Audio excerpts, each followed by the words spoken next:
Are you ready? 5, 4, 3, 2, 1. Broadcasting live from the Newsmax studios, this is the Steve Malzberg Show. Be a part of the action by calling 855-777-9660. That's 855-777-9660. Or email Steve at malzbergshow@newsmax.com. Here is Steve Malzberg.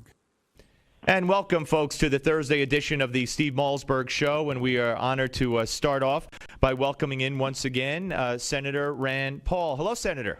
Glad to be with you, Steve. Well, it's my pleasure. Okay, lots of news on health care today. The president out again, saying that the Republicans don't want it because it's linked to him, to Obamacare. It's going to be so good that the Republicans are afraid once people see it, people are going to want it, so that's what they're afraid of, not that they think it's a bad bill. He also said there's no evidence that this is going to hurt the economy. In fact, it's going to help the economy. He's in full campaign mode. Well, if he likes it so much, why doesn't he sign up for it himself? If Justice Roberts likes it so much, why don't they sign up for it? I think it's awful. I'm regretting and looking, I don't want it at all. I really think it's a bad idea for anybody to get it. But if I've got to get it, I think the president ought to get it, and I think the Chief Justice ought to get it also. And I would assume that you would also be backing what the House Republican leaders are listing as one of their conditions for raising the debt ceiling. We're now moving the ball a little bit forward, but they have a number of conditions, which includes taking away the subsidy for the congressional staffers for their health care bills under Obamacare. Well, I'll support it if it's everybody. I think all federal employees ought to lose it. I don't think we ought to just single out Congress. I mean, Justice Roberts is the one who ruled in favor of it. He ought to lose his insurance, too, and President, ought to lose his insurance and get Obamacare as well. So really the people who have all been in favor of it, all of the federal government unions, they like Obamacare, and they love the president, and they voted for Obamacare. They should all get it. Now, Joe Manchin, of course, from West Virginia, Democrat, he broke ranks today. He said he'd support a stopgap spending plan that delays the individual mandate well, he didn't say how long, but a delay in the individual mandate. I know some Republicans have been talking about a year. Are you encouraged by that? I think we ought to do anything we can to stop the monster. And if we can slow down or derail Obamacare for a year, I think that would be a victory.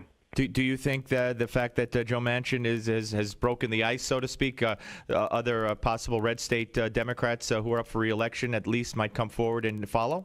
Yeah, I think so, because, you're hearing a lot of people on the president's side who are saying there are real problems with this. The Teamsters Union came out and said, look, we're not happy to pay a tax on our good health care benefits we have now. We don't want Obamacare.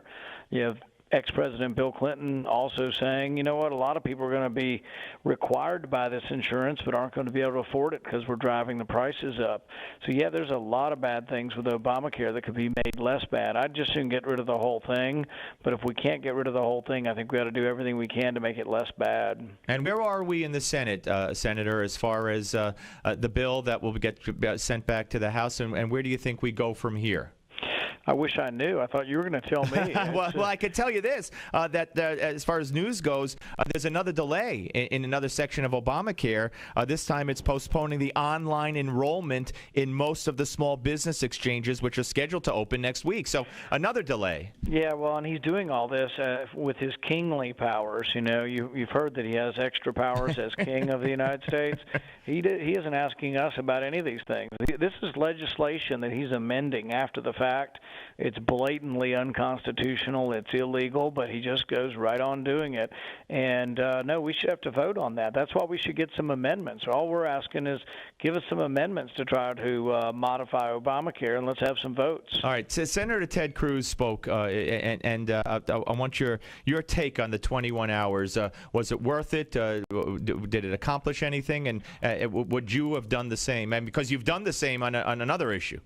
Yeah, I think it was a great feat of stamina. I think it brought a lot of attention to an important problem. Obamacare is a disaster, and every bit of attention you can bring towards trying to get rid of it, I think, is good. All right, bear with me here for a second. I want you to hear, this is just CNN reacting to Ted Cruz's quasi-filibuster. Here's how they reacted. That's not video, that's live with the U.S. economy on the line. All of this happening ahead of a Senate test vote today, in case you want to focus on something that actually matters. Doesn't it just park you into the deluded and ridiculous category? Dan, one question really. Amongst other things he may have been eating, can we include magic mushrooms? There is a recklessness to it. We have the shutdown coming. I know I said to you before, this is like Christmas in September for you, for the Democratic Party. But I have to say, is there a little shame to be put on the Democrats as well to sit back and watch effectively this kid playing with matches? Kid playing with matches. Now, just bear with me. This is a shortcut. This is after Wendy Davis of Texas filibustered abortion legislation. And here, this is very typical of the media reaction to that. The marathon filibuster that went viral has turned a little-known Texas lawmaker into a national political star. If I were Wendy Davis, I would not limit myself to think about just being the governor of Texas. I think that she is a star. I think she has the guts, the political moxie. She is exactly what women in this country have been begging for. All right, so there you go. A tale of two filibusters, if you will. You're trying to tell me there might be a double standard in the media, Steve? My goodness, that's a really radical proposal. Yeah, there absolutely is a double standard, and some people don't like the idea of anybody criticizing government getting bigger and bigger. But the real thing they're going to have to explain is that health insurance is becoming more expensive. Poor people who work part-time are going to get less hours. Some poor people are going to have no insurance still and may well lose insurance that they have.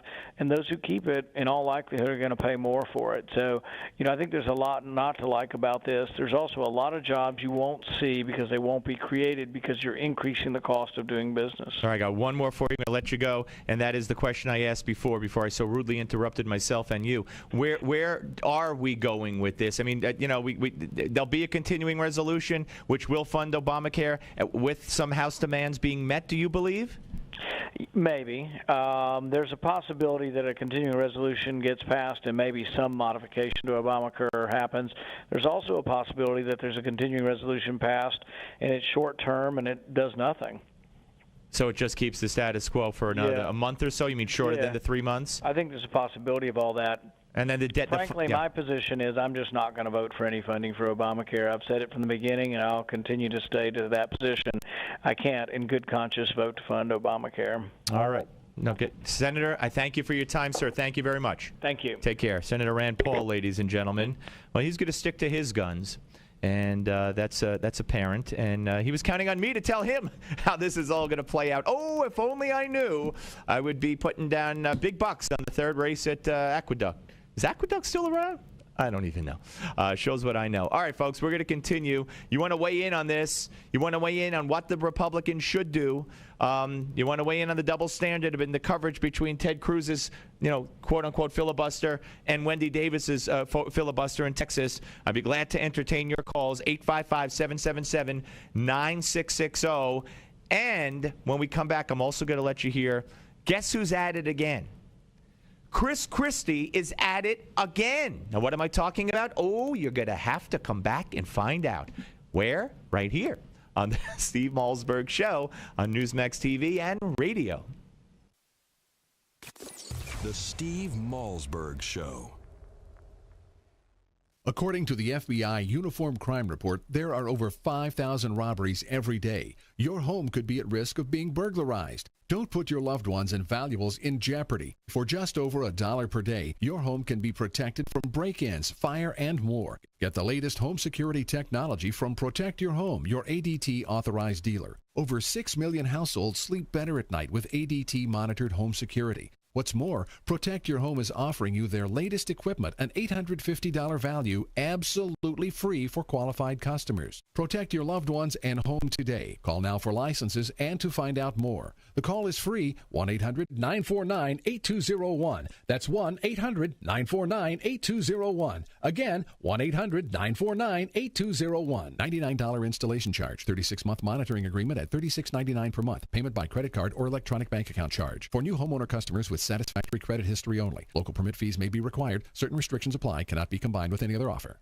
In 2013, half of your friends, family, and neighbors may lose their jobs, all while you are robbed of 90% of your life savings, investments, and home's value. Controversial economist Robert Wiedemer, who was the only expert to predict the recession, has released a startling video with shocking evidence that the powers that be have tried to ban. But that hasn't stopped 50 million people from getting the truth. Watch it at AftershockVideo.com. AftershockVideo.com. What is LigNet? LigNet is knowledge. LigNet is power. LigNet is global.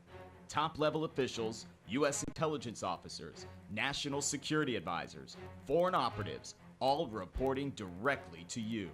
What is LigNet? LigNet is confidential. LigNet is sensitive. LigNet is security. What is LigNet? They're the ones taking the world's pulse.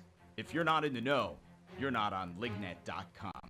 You've been briefed. Are you worried about not having enough money to retire? Finally, there's a retirement solution designed to address the damage that the government spending policies and the Federal Reserve have inflicted on the value of the dollar. Introducing the Heritage Advantage IRA, the new gold and silver-backed retirement account from Heritage Gold Group. Don't let the declining value of the dollar put your retirement in jeopardy. The Heritage Advantage IRA puts retirement savers back in control with physical gold and silver combined with the tax advantages of an IRA. Call 855-GOLD-IRA to request your free, no-obligation Heritage Advantage IRA kit. Inside, you'll find information about how to buy physical gold and silver with your existing IRA or 401k. No additional investment required. Call 855-GOLD-IRA for your free Advantage IRA kit. Don't wait. Plans for new regulations may eliminate rules allowing you to buy gold and silver with your existing IRA or 401k. Call 855-GOLD-IRA. That's 855-465-3472.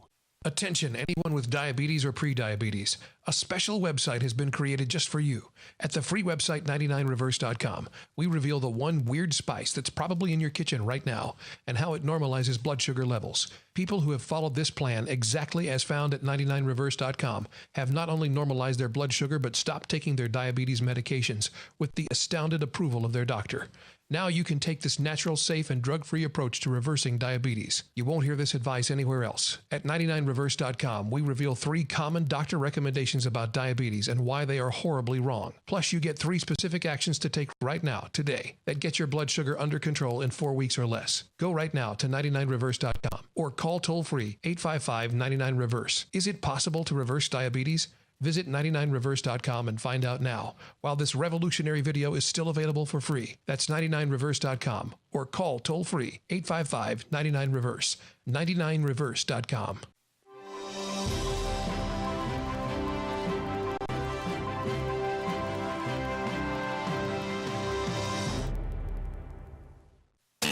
Where can you find the Steve Malzberg Show? Everywhere. From your smartphone to satellite radio to Newsmax Live TV to Roku, we have you covered. Here is Steve Malzberg. All right, ladies and gentlemen, we're back here on the Steve Malzberg Show, and it's 855-777-9660, and let's go to the phones. And we have Robert from the great city of Atlanta listening, I believe, on News Talk Radio 1160, and that is CFO. Hello, sir. I appreciate your time and talent. Thank you for your efforts. Well, thank you for calling. I appreciate that. Go ahead, sir. Of course, you realize phone calls from the Deep South down here take longer than those from the Bronx. It's just one of those little things you have to put up with. Okay, I don't know why, but I'll grant you that. Go ahead. I haven't heard anyone. I haven't heard any strategist nor any Republican interviewer the past 2 weeks come up with what is the third down play. In other words, the House passed a rational budget. It defunded the care. Everybody said it was dead in the Senate. The Senate Republicans played dead, surrendered, and gave up. Okay. The Senate, under Harry Reid's dictatorship, under Obama's dictatorship, is going to drive through a fund everything, we don't care how it's paid for bill, and the media is going to play their games. Okay. When it comes to House-Senate reconciliation, nobody has said anything other than implied the Republicans in the House are going to surrender again. All right, there is a game plan. Let me and we've talked about it over the past couple of days. We talked about it the other day with Susan Ferricchio. I mentioned it. I alluded to a part of it, one aspect of it with Senator Rand Paul, and that is, according to reports and what they're talking about, the Republicans will come back in the House and pass it funding Obamacare, but defunding possibly, like I said, the subsidies for Congress and their staffs, defunding the tax on the healthcare devices, and also possibly putting in a provision for the construction of the Keystone Pipeline, and some others. So that could be there, and then their stakes will get higher for the raising of the debt ceiling. They will revisit this fight to defund Obamacare, depending on how successful they are with the continuing resolution on the debt ceiling. Now, the president has said there'll be no negotiations on the debt ceiling, but John Boehner said, sorry, that's not the way it works.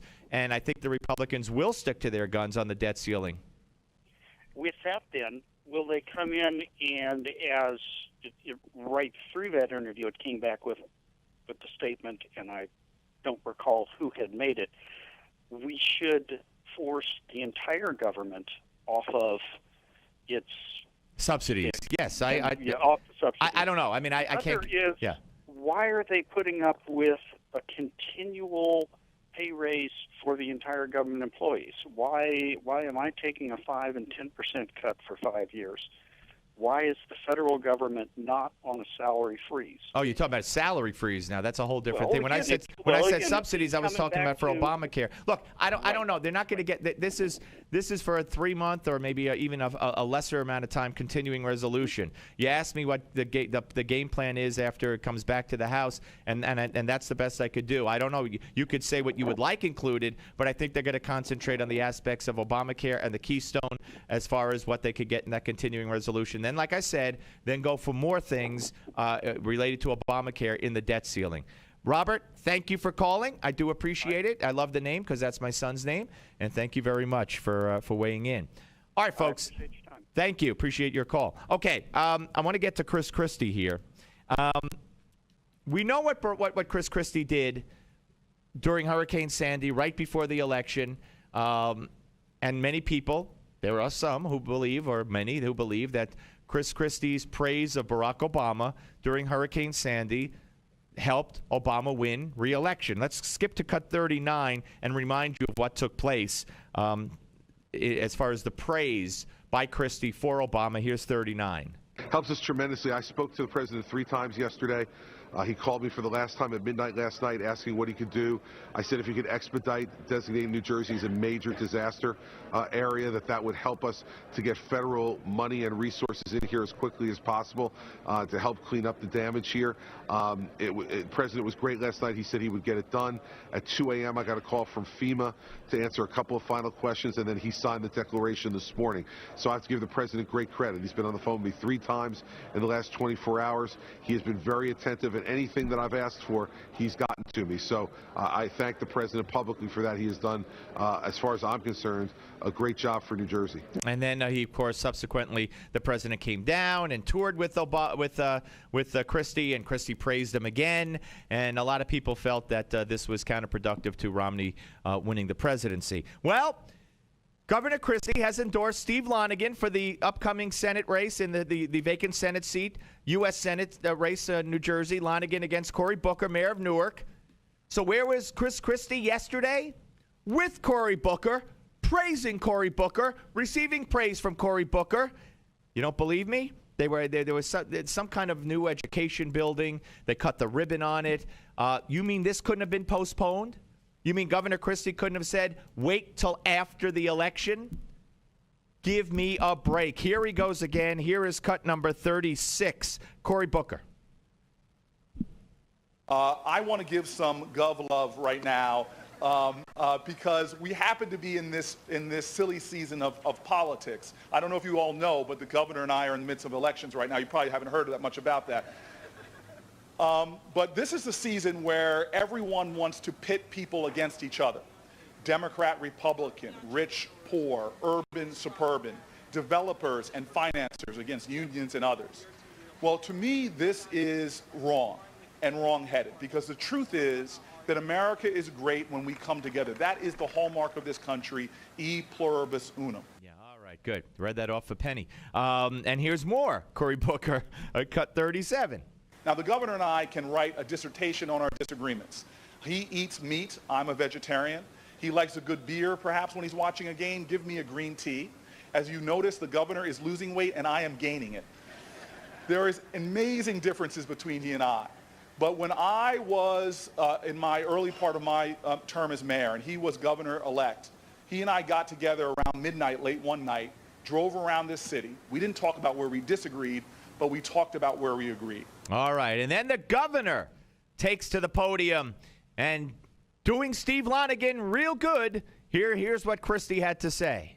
Corey, well put. In politics, it's easy to find the things that divide us and to yell and scream at each other, but it's much harder for people to stand up and say that what matters most is that people elected us to these jobs to actually get something done.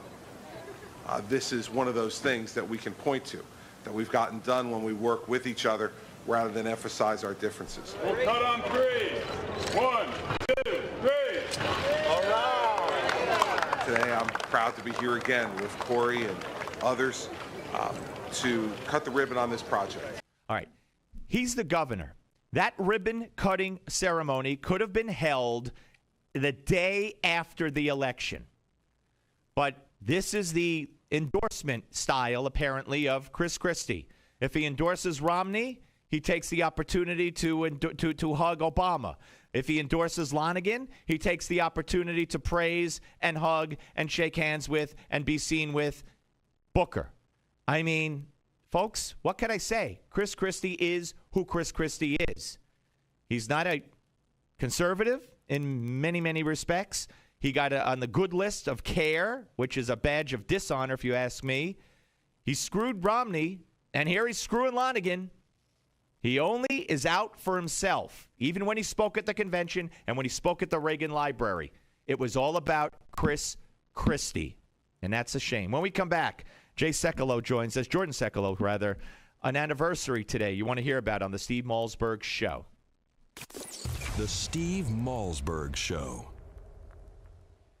Are payday loans ruining your life? If you have 2 or more payday loan cash advances, listen closely. You may be eligible for a program that payday loan companies don't want you to know about. This program will get payday loan companies out of your bank account and put an end to the payday loan nightmare. Call for free information and find out if Payday Loan Support Center is right for you. Payday loan companies usually trap you into paying rates as high as 700%. We understand payday lenders' tactics. Don't let them take advantage of you anymore. All you need is 2 or more payday loans to qualify. We can help even if you're behind in collections or have bad credit. Internet payday loans qualify for this program as well. So call 800-250-5084. That's 800-250-5084. The call is free and the consultation is free. Don't miss out. Call for your free information on payday loan relief. 800-250-5084. That's 800-250-5084. Again, 800-250-5084. When you were younger, you probably never considered your heart health. But cardiologist Dr. Chauncey Crandall knows from experience that taking steps to care for your heart becomes more crucial as the decades pass, if you want to keep this vital organ ticking smoothly for years to come. That's why Dr. Crandall recently developed Cardio Advanced, a nutritional supplement containing 12 special ingredients, all selected to help improve and maintain your heart health and normal cholesterol levels. The flagship of this exclusive formula, esterified plant sterols, may help lower your risk of heart disease when taken as part of a diet low in cholesterol and fat. And great news, now you have the opportunity to try a 30-day supply of Cardio Advanced. Simply cover a $4.95 shipping and handling charge. Plus, if you act right now, you'll also receive a free doctor's guide to a healthy heart as a special bonus. Please visit cardioadvanced.com/radio for complete details on claiming your 30-day bottle of Cardio Advanced and free report. That's cardioadvanced.com/radio. Life is too precious to ignore your heart health. Visit cardioadvanced.com/radio now while supplies last. Don't complain about your cable bill going up and up and up. Do something about it. Grab a pencil and jot down this special number, 1-855-625-MY-TV. The more cable TV rates go up, the better digital satellite TV looks. So cancel the cable and get more of your favorite channels in 100% digital quality for less money. Call 1-855-625-MY-TV. Right now to sign up for packages starting as low as $19.99, and there's no equipment to buy. You get free HD TV upgrade, a free DVR upgrade, and free professional professional installation. You control what you watch when you watch it. Record your favorite shows. Pause and rewind live TV. Even skip the commercials. Watch local channels too. At just $19.99, what are you waiting for? Pull out your major credit or debit card. Call 1-855-625-MyTV. 1-855-625-MyTV. Cancel the cable. Cut costs and get more. 1-855-625-MyTV. 1-855-625-MyTV. Hi, I'm Joan London, and if you're worried about your parent or a loved one living alone like I was, and you want reliable senior care information, then call A Place for Mom, the nation's largest senior living referral service. You'll get free information on assisted living, Alzheimer's care, nursing homes, even important financial information. They had obviously researched every place, not just given me names. Really? Yeah. They found me a place for what she could afford, and it was magnificent. We're now very confident that she's safe, and they just helped every step of the way, and I can't thank them enough. So if you're struggling to find reliable senior living information, call A Place for Mom. This is a free service, and you can trust them to help you. If you're struggling to find reliable senior living information for your mom or dad, then call or go online to get the free help you need during this turbulent time. Call now, 800-908-1254, 800-908-1254.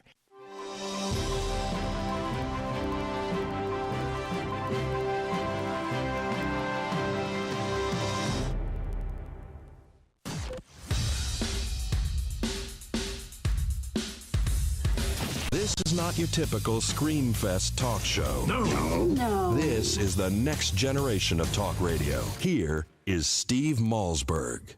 And welcome back, one and all, to the Steve Malzberg Show. It was a year ago, folks, that the government of Iran, you know, our good friends, the government of Iran, just asked Barack Obama, imprisoned an American citizen, a pastor by the name of Saeed Abedini, because he's a Christian. And it happened, late summer last year. Saeed traveled to Iran, something he had done many times without incident. He was finalizing his work on a government-endorsed orphanage. And without warning, the Revolutionary Guard members pulled him off a bus, put him under house arrest in his parents' home in Tehran. And then on September 26th, a year ago, members of the Guard came to that home and took him away in chains to a prison where he has remained ever since. Now, joining us right now is the attorney for the Abedini family here in the U.S., also executive director of the American Center for Law and Justice, Jordan Sekulow. Hello, Jordan. Hey, Steve. Great to be with you. Well, always good to talk to you, sir. Okay, so today they're holding in Washington, D.C., and actually worldwide a vigil to commemorate the one-year anniversary of his imprisonment and, I guess, to demand his release. That's right, Steve. As we're talking right now, there are over 70 vigils happening across the United States in additional 16 countries. I mean, one in Brazil. There's a dozen happening just in Brazil, a number in Mexico, and all the way to places like Russia, throughout Africa. Even in East Jerusalem, at a primarily Arab Christian church, is doing a vigil for Saeed today. So literally, as we're speaking here in Washington, D.C., there are members of Congress participating at the vigil outside the White House. Interestingly enough, we've caught the attention, finally got the Secretary of State, John Kerry, to issue a couple of statements, Samantha Power, the U.S. ambassador to the UN, and the State Department is sending a representative to the vigil, and they're going to be speaking today in Washington, D.C. So we've got members of Congress with us, we've got the State Department, all outside the White House, and that's just here in Washington. And these were not vigils that were planned to be large rallies, these huge events. These were truly grassroots. I did not organize the one here in Washington. A reverend did. I'm attending. And it was Nagma Abedini, Pastor Saeed's wife, who wanted to ask people to do this. She did it via Facebook, and it just took over from there. All we've done is really post the list out online to our website, BeHeardProject.com. for Saeed, where the people can go in the Times, and send a couple emails out. I mean, these are true grassroots vigils happening today. Jordan, as the attorney for the family, where are we legally? What has been done legally? What can be done legally? Well, at this point, a couple of interesting things have happened just in the last 24 hours. I mean, first, Saeed's legal options in Iran in the judiciary system are basically over. Now, Iran's judiciary is not like ours, so when we talk about appeals courts and this and that, you have to remember that they have a supreme leader. We don't have that in the United States, who can override any decision at any time in any moment. I don't know. That might be debatable, but let's put that aside for now. Go ahead. Yeah. And so anyhow, the Christiane Amanpour actually asked President Rouhani, the new president of Iran, about Saeed.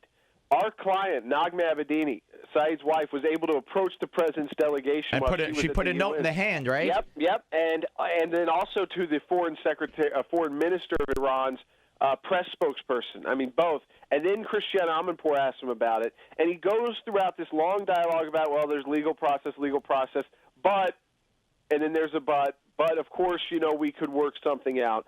That will happen, that only happens because, one, Christiane Amanpour only asked that question because of all the people speaking out about Saeed. Sure. I mean, this is only an issue because people care. Politicians react because people speak out. So without everybody out there who's listening right now, without you, Steve, without the media coverage, Saeed there would not be these vigils happening today. He would still be in prison, but with no likelihood of maybe ever coming out. In fact, he's been told that before. He's got an 8-year sentence. So we have exhausted the Iranian legal system. We can make the direct appeal to the Ayatollah, which the Iranian lawyers are, but at this point in time, it's really up to the United States and our allies. Just thinking this far ahead, that we're doing these vigils today, marking 1 year. In November, I'm heading down with a senior delegation from the ACLJ to our office in Brazil to meet with the senior leaders of the country to help get Saeed out. So if at that point he's still not out, because Brazil has played a key role before in the past with Christians who were even facing death. One who was being threatened to be hanged and just was a few days away from that, and Brazil was able to step in because they've got a better diplomatic relationship with Iran. So we're thinking long-term. This is not the end point of the strategy. But one thing that was interesting, we had asked people to write letters because Saeed wrote a letter to the new Iranian president using the new president's own, so-called moderate rhetoric. Then Reverend Billy Graham today in the New York Times on page A11 published a full-page ad, a letter to Iran's president. We've asked people to send letters, and people can do that at BeHeardProject.com. Our first goal, Steve, it was interesting, was 52,000. That was 1,000 for each week he's been in jail, 52 weeks in a year. We hit that literally in 4 or 5 days. So we said, okay, what do we do? What's a big goal we could set to get to by today? By Thursday, September 26th, that marks that full 52 weeks in jail.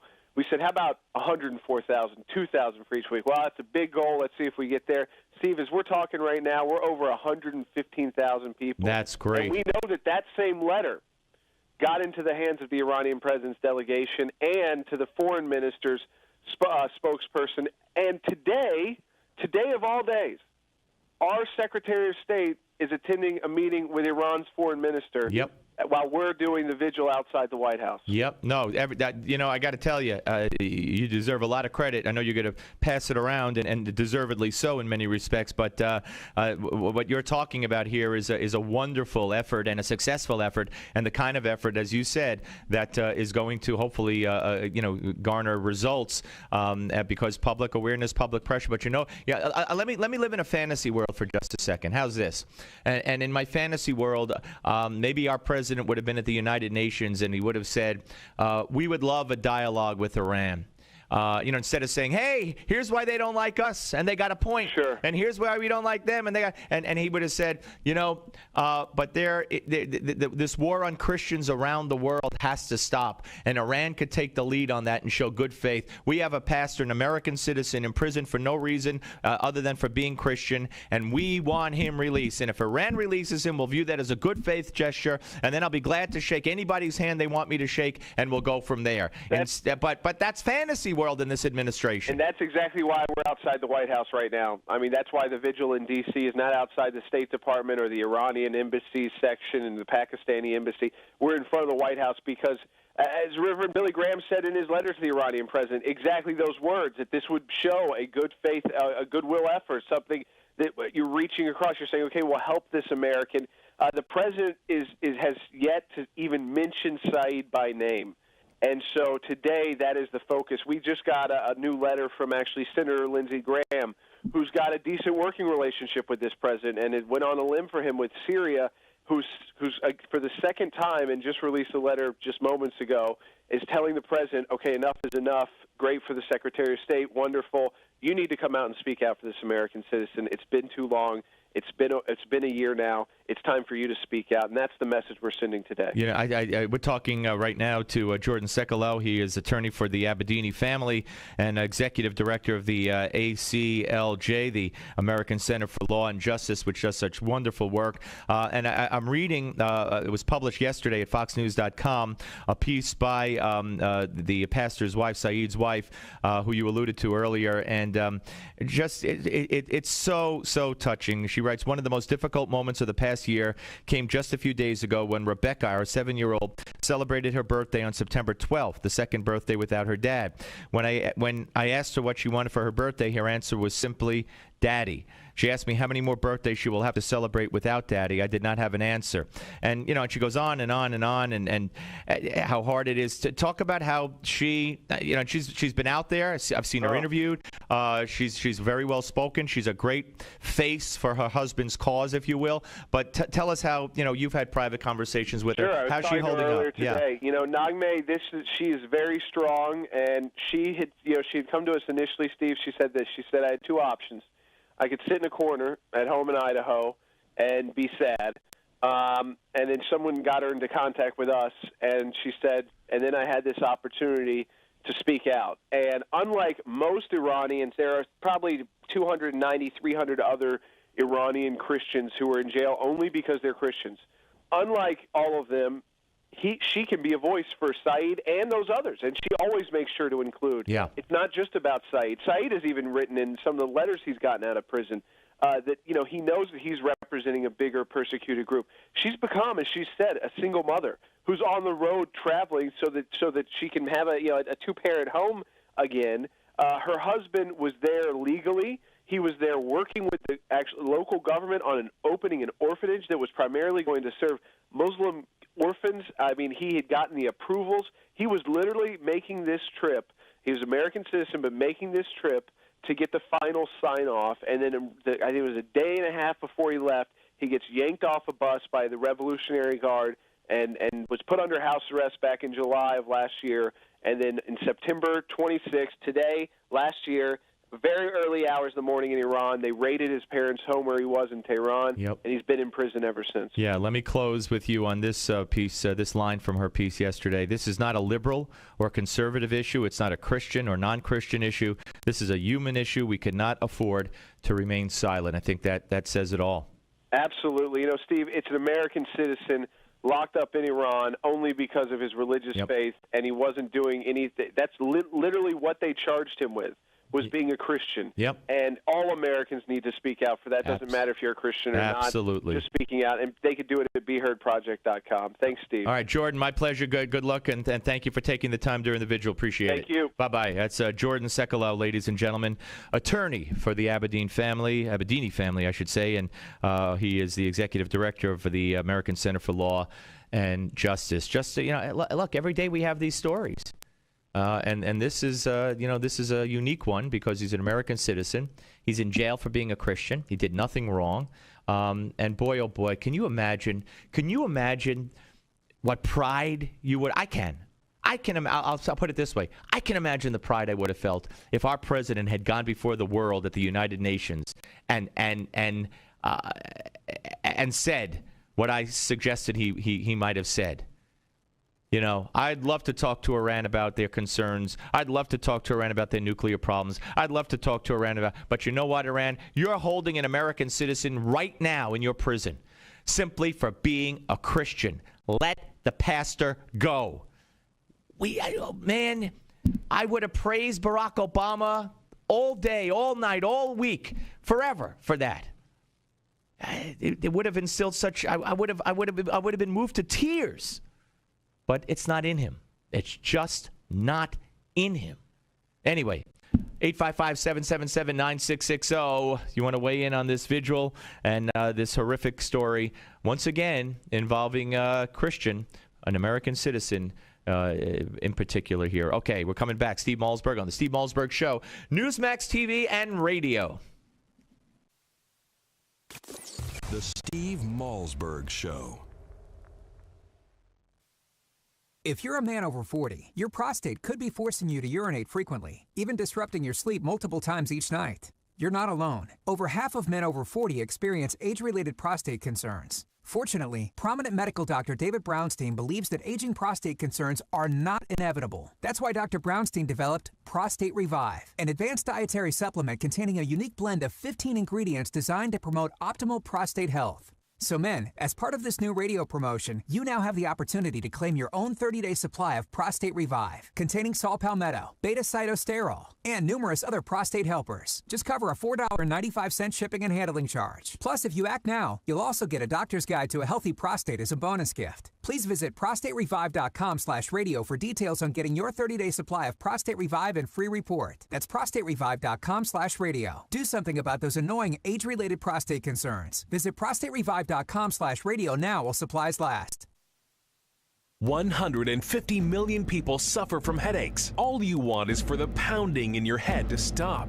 Migralex stops the pounding. Migralex was developed by a neurologist and founder of the New York Headache Center. I'm neurologist Dr. Alex Malzberg. After studying and researching the human brain for 25 years, I've developed Migralex, which eliminates pounding headaches. It works for my patients, and I'm so convinced it will work for you. I don't just guarantee it, I put my name on it. Dr. Malzberg's Migralex gets rid of headaches fast without harsh caffeine, sodium, or preservatives. Migralex works unbelievably fast, and it's gentle on my stomach. Find out how to get your free bottle of Migralex. Call 800-532-2967. Plus, if you're one of the first 100 callers, you'll also receive the Migralex Quick Tips to Headache Relief absolutely free. That's 800-532-2967. Or go to migralexrelief.com. MIGRALEX relief.com. Or call 800-532-2967. Attention seniors and baby boomers. A new website has been created just for you. SocialSecurity311.com. At SocialSecurity311.com, we reveal a weird trick that could help you add $152,000 to your Social Security payouts. For example, did you know how you file for Social Security can dramatically change the amount of money you collect? One simple step could add up to $1,000 to your monthly payouts. And other loopholes we found reveal 33 ways for big savings on your health care. At SocialSecurity311.com, you will also discover how you could save up to 50% on your groceries, along with 49 other ways to save as much as $50,000 starting today. Newsmax says this website is a critical resource for anyone over the age of 50. So go to SocialSecurity311.com now to find out how you could add extra money to your Social Security checks. That's SocialSecurity311.com. SocialSecurity311.com.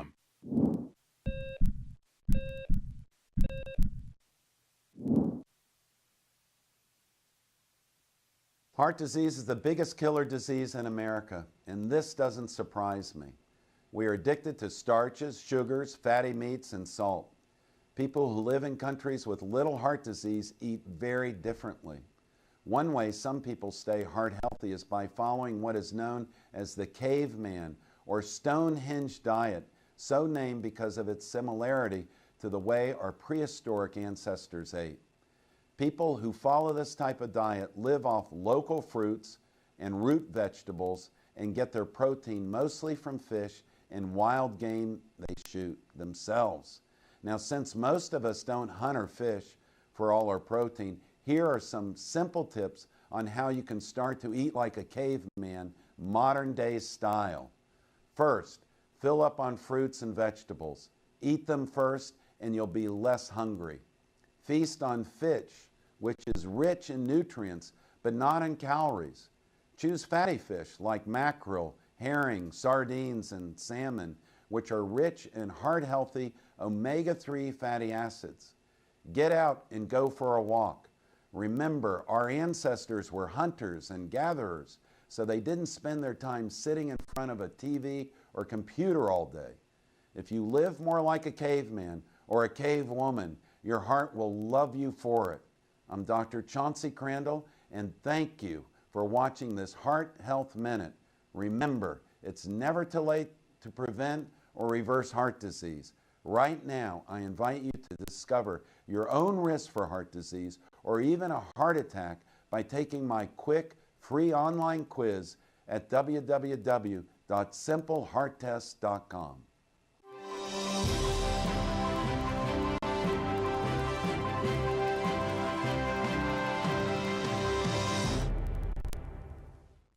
The Steve Malzberg Show is just a bit different from the other radio shows. We have TV cameras. Watch the show at Newsmax.com or listen on your favorite radio station. Here's Steve Malzberg. All right, ladies and gentlemen, welcome back. Coming up at the top of the next hour, we're going to be joined by former Congressman Lieutenant Colonel Alan West. Will join us, and he will address, Obamacare and what's going on, and the leadership of John Boehner, in his opinion, and a host of other issues. We will do that right here at the top of the next hour. Also joining us next hour will be Billy Valentine, Deputy Director of the Susan B. Anthony List, to talk about something you might not have heard of, the 40 Days for Life. You know what that's about? Not surprised if you say no, because zero, zilch, zip media outlets have covered it, except for the Media Research Center. But we will cover it and let you know what it's all about. So that's in the next hour. Plus, your phone calls are always welcome, even now, at 855-777-9660, 855-777-9660. There's a story about Robinson Cano, who's going to be a free agent after this season's over, Yankee second baseman, and how much money he wants and how much he might command and who might give it to him. We could throw that around a little bit later on as well. But I wanted, yesterday I brought up the fact that Charlie Rose, that I happened to tune into Charlie Rose's PBS show, not to be confused with the CBS show. The PBS show is the one you and I pay for in part. And he was talking to Bill Clinton at the Clinton Global Initiative and Al Gore on the same couch, if you will. And it was the first time they had been seen in public in a long time together, Clinton and Gore. And here's how some of it went. This is cut 32. First of all, when I can't figure out what's going on, I call him and he explains it to me. I try. And then I understand. I just kind of go around trying to figure out how to put together projects that will work. But it's a fascinating issue, and I still believe that we're going to do the right thing before calamity hits the earth, but we're pushing it. Before a calamity hits the earth, but we're pushing it. Folks, this went on for 30 minutes. 30 minutes. And not once did Charlie Rose raise the issue about the fact that for the last 15 years, there's been a halt to the rising temperatures insofar as global warming is concerned. 15 years, about 1998 or so, we haven't had a rise in the Earth's temperatures, and Charlie Rose never once mentions it in 30 minutes. That's a journalist, baby. Let's go to cut 33. Here's Al Gore. When people feel and understand these extreme weather events, they're way more common and way more severe than they used to be. And even people who don't want to get into a discussion about global warming are looking and noticing and saying, hey, we got to do something about this. Yeah, we got to do something about this. Is that all? Is that short a cut? All right, I thought I would have given Al a little more airtime. And he went on and on. This ain't this. He draws the conclusion and puts it forth this fact that people, even if they don't want to talk about global warming, because the polls all show people don't care about it, they say, wow, we got to do something about this because the storms are much more ferocious than ever. And if you don't believe that, you're a denier. Remember that speech, the denier speech. Just crazy stuff. But imagine you're the interviewer. You're the journalist, and you don't fight back at all? You don't come back? Now, I know when he sat on the couch on the CBS set with Norah O'Donnell and Bill Clinton, and Bill Clinton said there was never any deficit in his foundation, Charlie Rose was silent, just let Bill Clinton defend himself and never challenged him. But here, couldn't you challenge Gore? Couldn't you bring up the fact that there's been no temperature rise in 15 years? How do you explain that, Mr. Vice President? Nothing. You remember this beauty from Al Gore? when he was blasting Bush, when he was running against Bush. Was it? No, this was in 2004. This was in 2004, actually. And he was blasting Bush on going to war in Iraq. Here's cut 39. Helps us tremendously. I spoke to the president 3 times. I'm sorry. I'm not 39. I'm sorry. Cut 34. Cut 34. Those are the feelings that were betrayed by this president.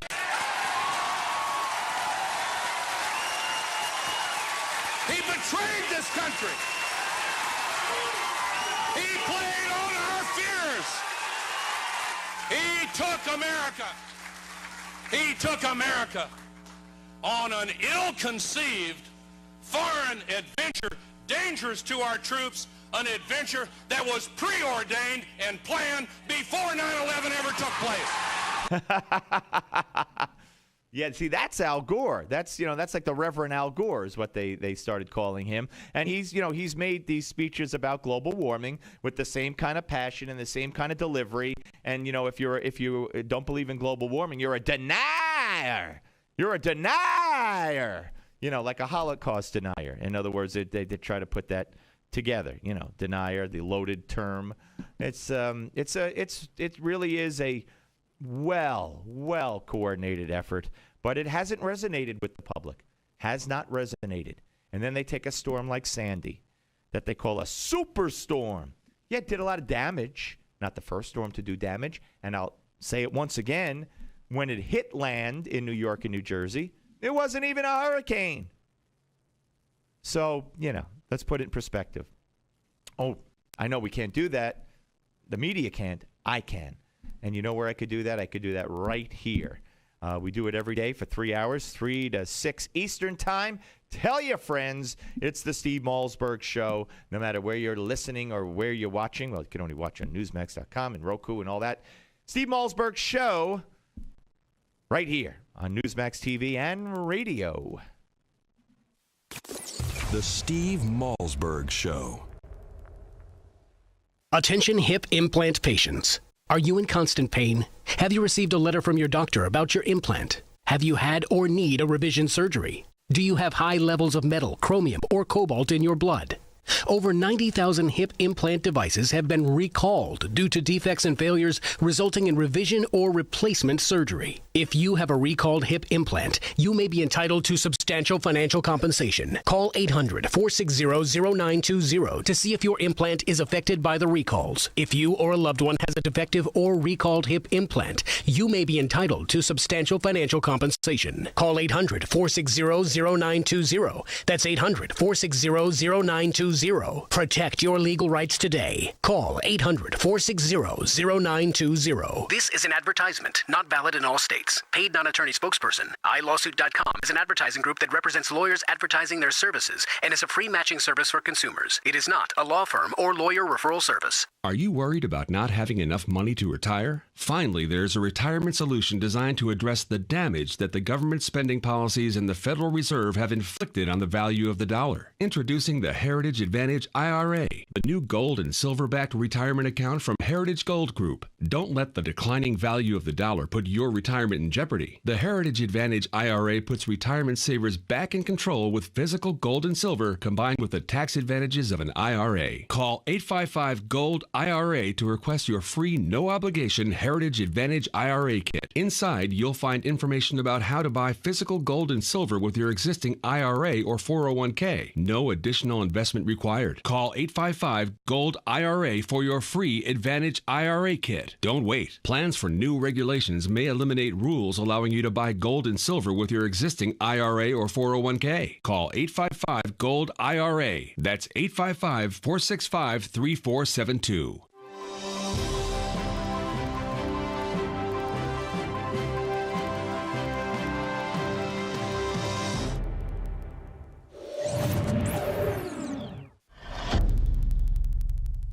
Hello and welcome to your Newsmax Now update. I'm John Bachman. There has been another delay for Obamacare. Politico is now reporting that the Obama administration is this time postponing online enrollment in some of the small business exchanges that were scheduled to open on October 1st. Meanwhile, the fight over funding the law and the federal government continues. President Obama promoted the new health care law at a community college this morning.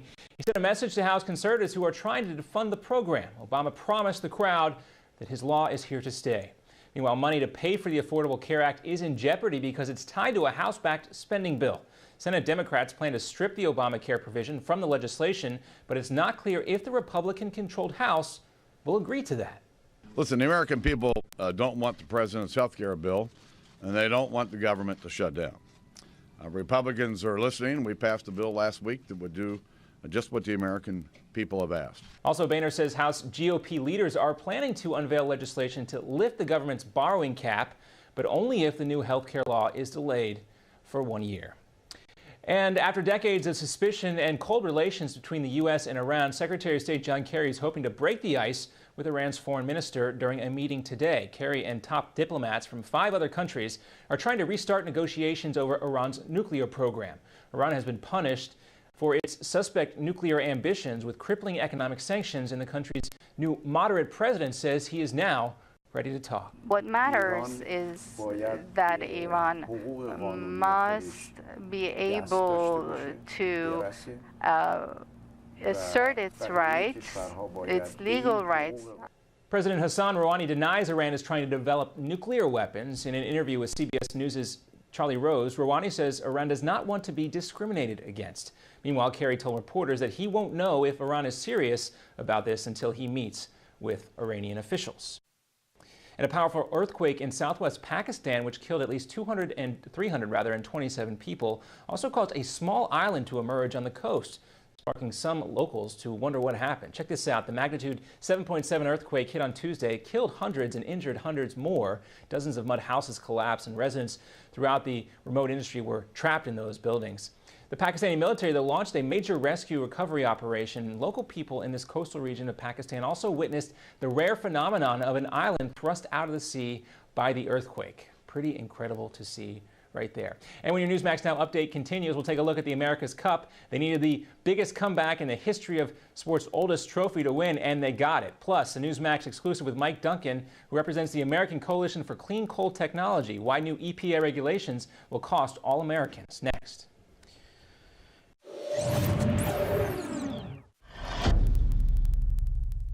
Did you know that right now, some retail banks around the country are allowing people to exchange ordinary paper dollars for real hold-in-your-hand silver? That's right. You can walk into almost any ordinary bank in the U.S. Then, after a short and free transaction, they might hand you a fistful of silver that's worth $50, maybe $100 or more. Anybody can do it. That's what amazed me. It doesn't take much to go in there and walk out with some silver. It's part of a weird transaction that very few people know about, but anyone can try this. You don't even need an account with the bank. A former Wall Street professional posted a free video online showing exactly how to do it. Just go to www.retirementsilver35.com and check it out. Keep in mind, this silver is disappearing fast. Over 2 million people have watched this video already. So check it out for free right now before the silver is all gone. Again, just go to retirementsilver35.com to watch the free video which details this exciting silver loophole. Hi, this is Dick Morris. Obamacare is taking full effect this year with over 15,000 pages of regulations. You need to know how this law affects you. That's why you should get your copy of Obamacare's Survival Guide. It's easy to read and the best guide to the new law. Even if you're currently insured or a senior on Medicare or a business owner, a medical professional, or really any citizen, you need the Obamacare Survival Guide. In it, you'll find about hidden taxes, fees, and fines, including a 40% tax on some health plans. I warned you about Obamacare. It's rationing, Medicare cuts, and will trigger doctor shortages. Now the Obamacare Survival Guide gives you the simple steps to protect your family. Get the Obamacare Survival Guide at bookstores everywhere. It's already an Amazon bestseller. Or get our special $4.95 offer and save $15 today. Go to Obamacare311.com. Obamacare311.com. That's Obamacare311.com. And welcome back. They needed the greatest comeback in history to keep the oldest trophy in international sports, and they got it. Down 8-1, Oracle Team USA erased a seemingly insurmountable lead with 7 straight wins. Then came the winner-take-all tiebreaker. The U.S. flew past Team New Zealand and never looked back, crossing the finish line 44 seconds ahead of their rival. This also drew the biggest TV audience of any cup race in history. The Environmental Protection Agency recently announced strict new standards for coal and gas-fired power plants. These regulations are the first restrictions imposed on greenhouse gases by the agency, and that's what makes these tougher new environmental regulations on carbon emissions for power plants dangerous, according to Mike Duncan. Those who believe that we can get by without coal are sticking their heads in the sand. These regulations are dangerous. And this has been your Newsmax Now update for September 26th. I'm John Bachman, and remember, for more exclusive interviews and content, stay with Newsmax TV and Newsmax.com. Take care. Are you ready? 5, 4, 3, 2, 1. Broadcasting live from the Newsmax studios, this is the Steve Malzberg Show. Be a part of the action by calling 855-777-9660. That's 855-777-9660. Or email Steve at malzbergshow@newsmax.com. Here is Steve Malzberg. Lots and lots of Democrats in the recent past have voted to repeal the medical device tax. It's unpopular with many of them and with all Republicans. I know that you warned against speculation, but that may well come back here, and lots of Democrats have voted for it. Would all Democrats vote against a repeal of that in this context? Listen, I know you have been listening, but we want a clean CR. That's what we're going to get. If they want to shut down the government, here's how much time they have to figure it out. 4 days, 11 hours, 22 minutes, and 15 seconds. No. They can play around all they want. Some of the biggest supporters for doing away with the stupid tax, I'm sorry, I shouldn't have said that, doing away with that tax have told me they will not support that on CR. All right, folks, welcome back to this show. Steve Malzberg with you, and that was Harry Reid answering a question today about the device tax in the health care bill. He called it a stupid tax, but said that they would not even vote to do away with that in a continuing resolution. Joining us right now is our friend, Lieutenant Colonel Alan West, former congressman from the great state of Florida, director of Next Generation TV. Hello, sir. How you doing, Steve? And thanks so much for the privilege and honor of being able to guest host your show. And I was just going to thank you for the privilege and honor of having you sit in my chair. No, it was fantastic, and hopefully I didn't lower the standards. Oh, cut it out! I don't even want to hear that nonsense. Thank you, and you and I go back a long way, and it was. I'm proud that you filled in, and I'm sure it'll happen again. But let me ask you before we get to Harry Reid's response here. You know, John Boehner gave a press conference today, and he talked about how he just, basically they focused on the debt ceiling, almost pushing the ball forward to the next fight. But refused, obviously, to say that they would give a clear and free continuing resolution in this fight, which is what Harry Reid and the Senate says is the only thing they're going to accept. So let me ask you this.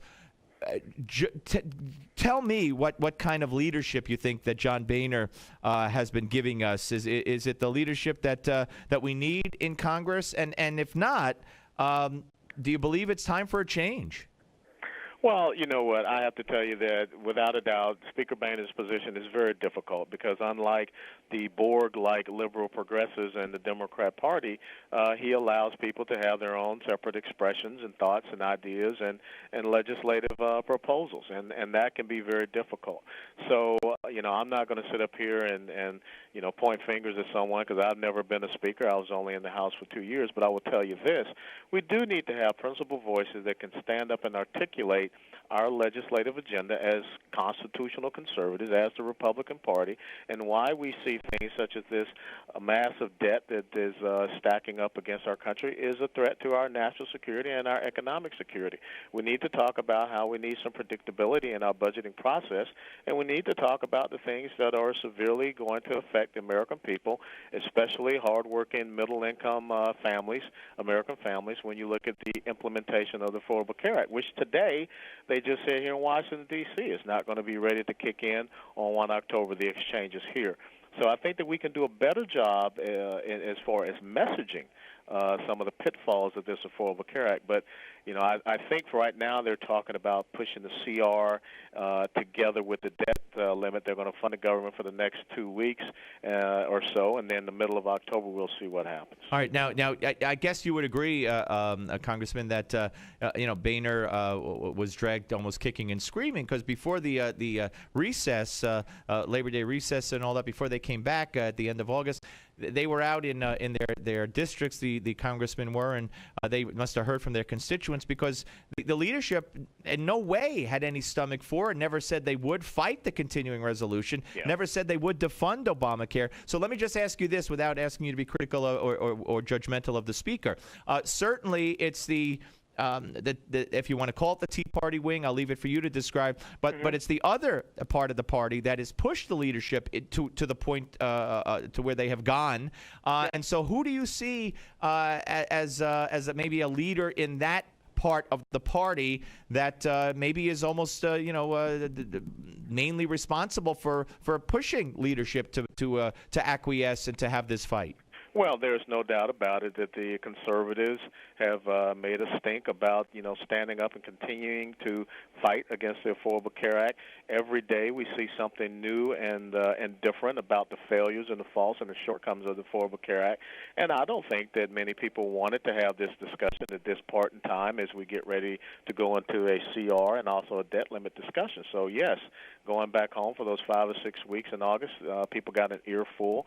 I believe that when you look at the effort, the grassroots effort from Senator Cruz, Senator Lee, Senator Rubio, and also Senator Paul, as well as some of the efforts you've seen coming out of the Republican Study Committee, which is the conservative House side, it has brought us to this point. And also, you now have a viable free market alternative for reforming health care in the United States of America called the American Health Care Reform Act, which was produced with people such as Dr. Tom Price, who's a representative from Georgia, that emanated out of the House of Representatives. So, yeah, I don't think that people want to talk about it, but it is here, and I think that's great for the country because people don't like what has happened. If you're going to delay the employer mandate, then delay the individual mandate. We can't have these almost 2,000 waivers and exemptions to include members of Congress and unions and certain companies and also staff members up there on the Hill. We cannot have these cuts to Medicare. We cannot have these 16,000 new IRS agents. So these are the type of things that the American people understand, and we should level the playing field. Right, and you know, I had Senator Rand Paul on at the top of the show, Congressman, and he said, you know, he pointed out exactly what you pointed out, the picking and choosing, the delaying whatever he feels he wants to delay, which he can't do constitutionally. He just keeps breaking the law. Yeah, you're absolutely right. I mean, when you understand the separation of powers, the three branches of government, the Congress, the legislature, they pass laws. Once it gets to the president, he signs it. It's about him to implement and execute the laws, not cherry-pick the things that he wants.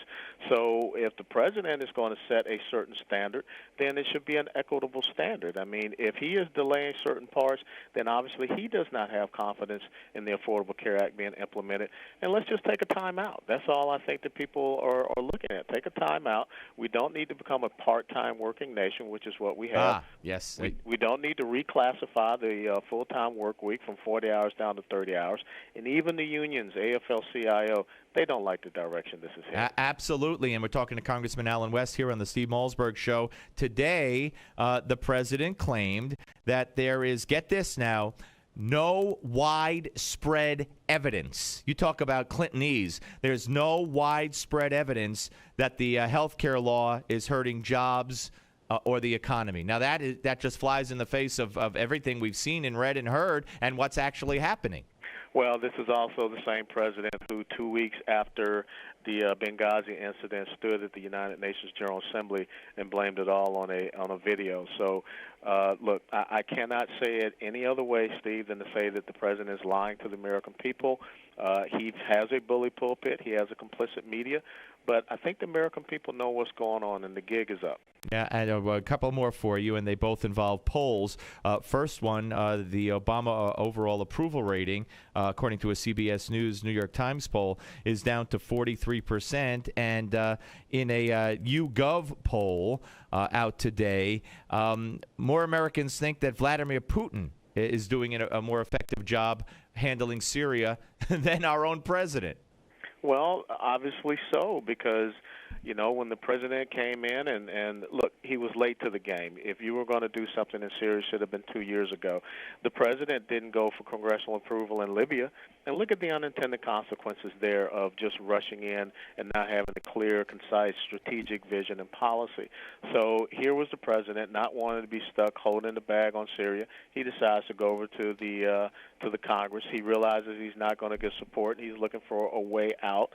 And Vladimir Putin kind of ended up being the adult in the classroom instead of, as he said, the little boy sitting back in the back. So the president is his strategic vision as far as Middle East foreign policy. China is expanding. Look at what just happened recently in Kenya. Yeah. So Al-Qaeda is not decimated. They're not on the run. And so look what he did at the UN with Iran. Basically, he stood there and he said, here's why Iran doesn't trust us, and here's why we don't trust them. Basically saying they and us, we all have points, legitimizing the fact that Iran doesn't like us. Yeah, you gave them an out, and then the next thing you know, Mr. Rouhani snubbed him. Yes. So it's a total difference from when Ronald Reagan stood there and when he was asked to define the Cold War and victory. He said, we win, they lose. It's very simple. Yeah, and that's what we're missing. Absolutely. Colonel, always a pleasure, sir, and Thanks, and we'll see you soon.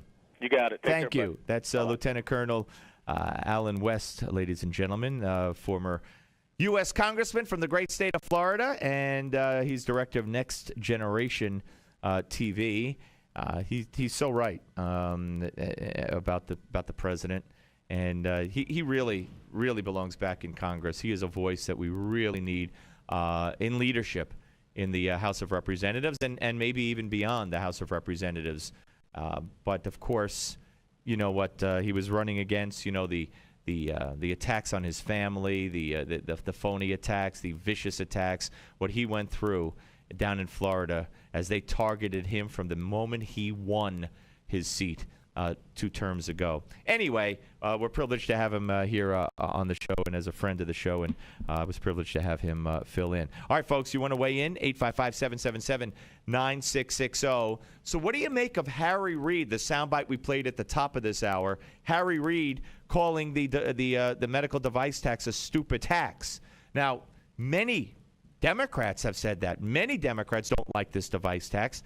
For one, many don't like other aspects of it as well, the Obamacare plan. But Harry Reid says, nope, you give us a clean continuing resolution or you're closing down the government.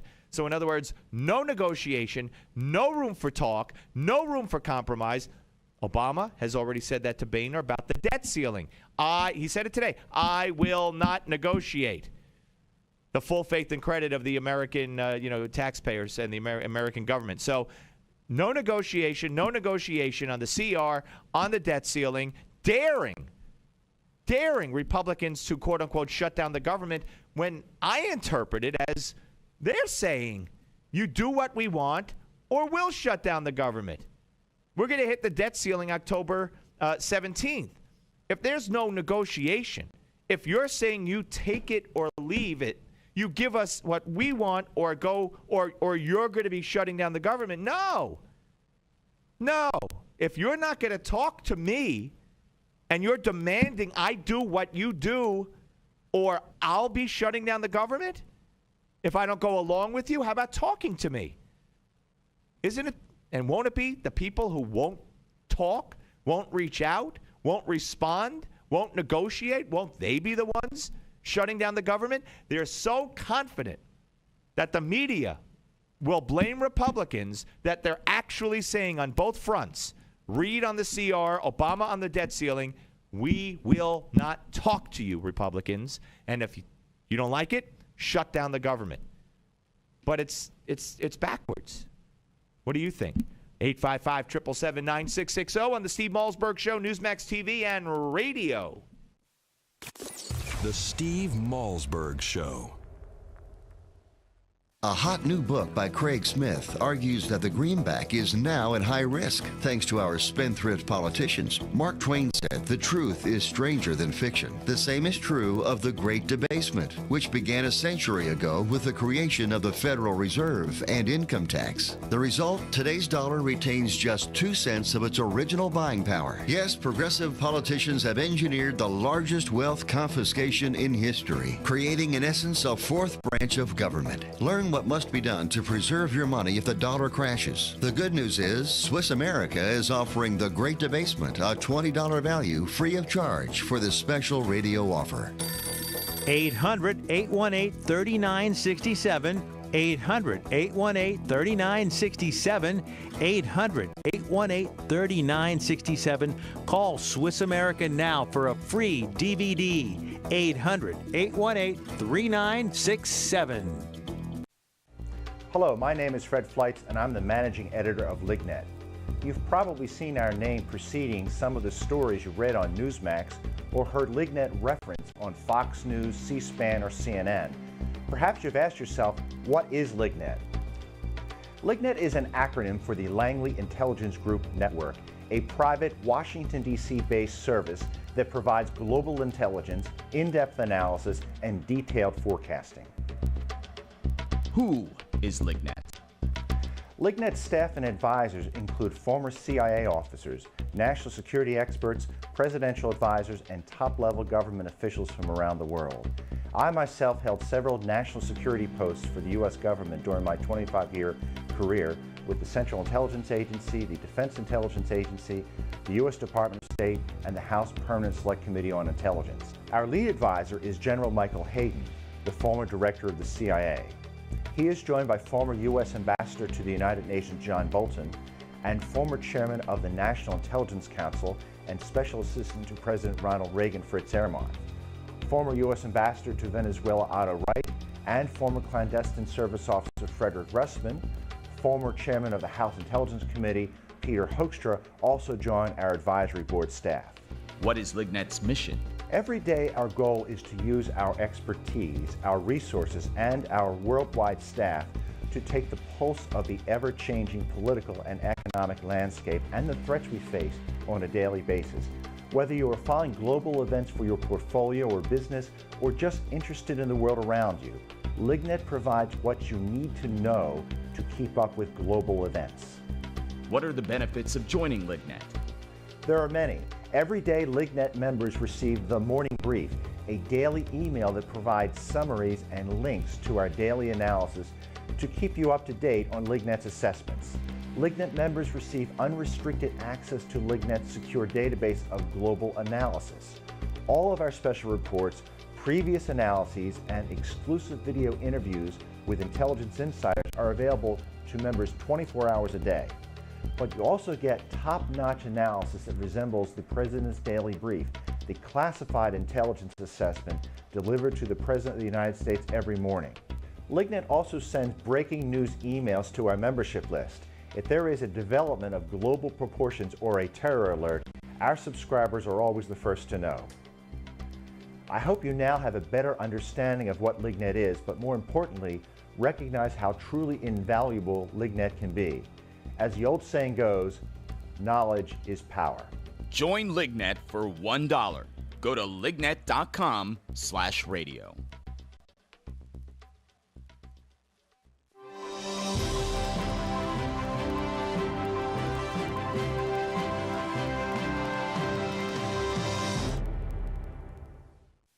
Breaking news and breaking hearts. Aww. This is the Steve Malzberg Show.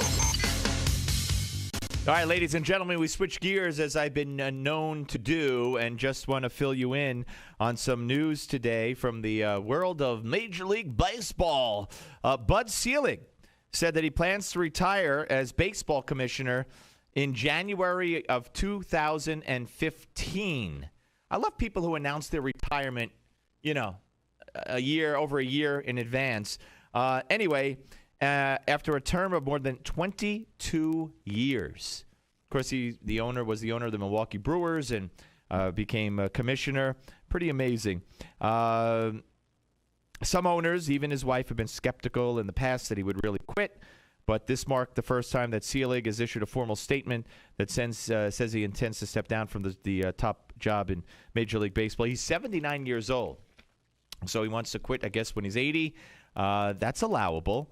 He says he'll leave on January 4th, 2015, would make him the second longest-serving baseball commissioner behind Kennesaw Mountain Landis, who served from November of 1920 to November of 1944. Very interesting, very interesting, and that's it. He bought the Seattle Pilots in bankruptcy in 1970, moved them to Milwaukee, and he was part of the group that forced then-Commissioner Fay Vincent's resignation.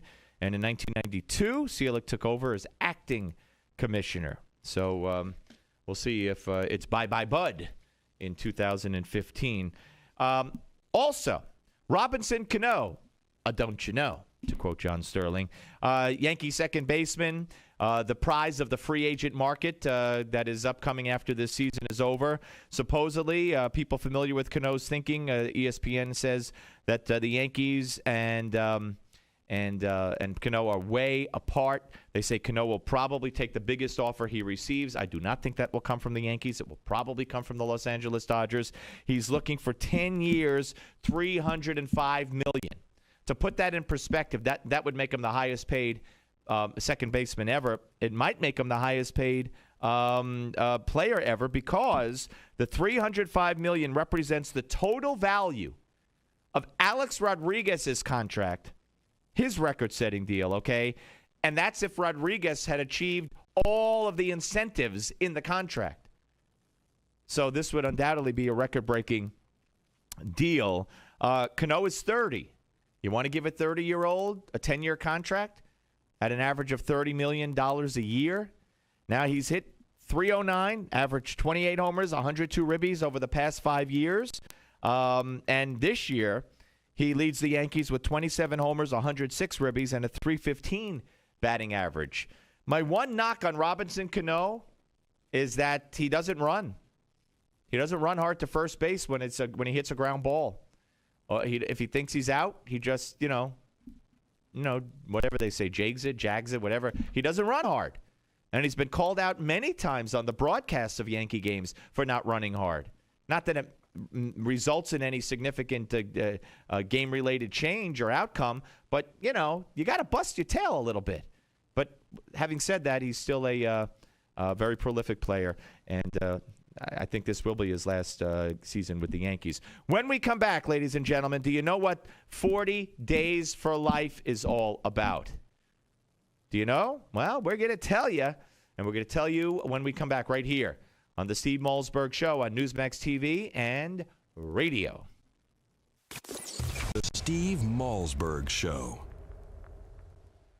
If you need to lose weight and would like to get paid for it, that's right, I said get paid to lose weight. Just listen to the following announcement. The makers of GCE Green Coffee Bean Weight Loss are looking for real testimonials from real people and will pay you per pound to meet or exceed your weight loss goal. Until now, the secrets of green coffee's fat-burning power has been limited, but thanks to Dr. Oz, the secret is out. And now, this authentic green coffee bean fat burner is available in easy-to-take tablets. There are no expensive meals to buy or strenuous workouts. Simply take one tablet before each meal and record your progress. Only the first 200 callers are guaranteed to be accepted into the program. So if you're serious about losing extra weight and want to earn extra cash for fitting into your skinny jeans again, call 800-383-9230 now. Call 800-383-9230. 800-383-9230. Space is limited, so hurry and secure your spot today. 800-383-9230. Some conditions apply. 800-383-9230. 800-383-9230. Are you worried about not having enough money to retire? Finally, there's a retirement solution designed to address the damage that the government spending policies and the Federal Reserve have inflicted on the value of the dollar. Introducing the Heritage Advantage IRA, the new gold and silver-backed retirement account from Heritage Gold Group. Don't let the declining value of the dollar put your retirement in jeopardy. The Heritage Advantage IRA puts retirement savers back in control with physical gold and silver combined with the tax advantages of an IRA. Call 855-GOLD IRA to request your free no-obligation Heritage Advantage IRA kit. Inside, you'll find information about how to buy physical gold and silver with your existing IRA or 401k. No additional investment required. Call 855-GOLD-IRA for your free Advantage IRA kit. Don't wait. Plans for new regulations may eliminate rules allowing you to buy gold and silver with your existing IRA or 401k. Call 855-GOLD-IRA. That's 855-465-3472. Did you know that right now, some retail banks around the country are allowing people to exchange ordinary paper dollars for real hold-in-your-hand silver? That's right. You can walk into almost any ordinary bank in the U.S. Then, after a short and free transaction, they might hand you a fistful of silver that's worth $50, maybe $100 or more. Anybody can do it. That's what amazed me. It doesn't take much to go in there and walk out with some silver. It's part of a weird transaction that very few people know about, but anyone can try this. You don't even need an account with the bank. A former Wall Street professional posted a free video online showing exactly how to do it. Just go to www.retirementsilver35.com and check it out. Keep in mind, this silver is disappearing fast. Over 2 million people have watched this video already. So check it out for free right now before the silver is all gone. Again, just go to retirementsilver35.com to watch the free video which details this exciting silver loophole. Attention seniors and baby boomers. A new website has been created just for you. SocialSecurity311.com. At SocialSecurity311.com, we reveal a weird trick that could help you add $152,000 to your Social Security payouts. For example, did you know how you file for Social Security can dramatically change the amount of money you collect? One simple step could add up to $1,000 to your monthly payouts. And other loopholes we found reveal 33 ways for big savings on your health care. At SocialSecurity311.com, you will also discover how you could save up to 50% on your groceries, along with 49 other ways to save as much as $50,000 starting today. Newsmax says this website is a critical resource for anyone over the age of 50. So go to SocialSecurity311.com now to find out how you could add extra money to your Social Security checks. That's SocialSecurity311.com. SocialSecurity311.com.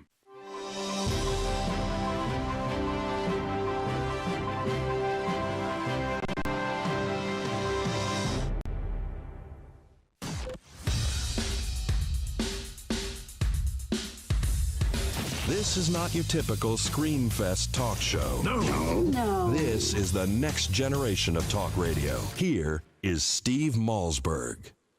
Sometimes when I'm on my lunch break, I make my way over here, and I see this Planned Parenthood clinic. And it really reminds you what you're fighting for when you see the women coming in and out. 44 abortion clinics have shut down this year. That is a record, and I'm convinced with your help, with this fall campaign, we're going to see even more shutter their doors this fall.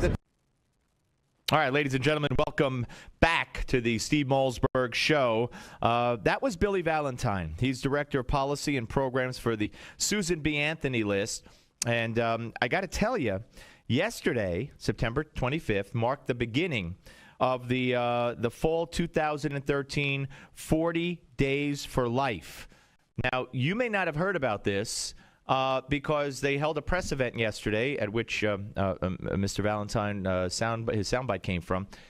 And no media was there except the Media Research Center cameras. No media. Again, here we go again. Here we go again. It's akin to, in many respects, the coverage on the Penn State issue. It's more akin to the coverage or lack of coverage on the Book of Matt. I mean, here we go again, a media event, and this doesn't warrant coverage?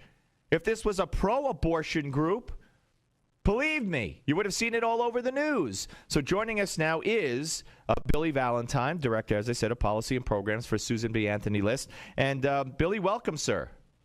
Hey, thanks so much for having me on. Well, you know what? It's insane. It's totally insane. I wanted you to, first of all, tell the folks exactly what 40 Days for Life is. I know it's an international pro-life campaign. That's right. It's international. And since 2007, 40 Days for Life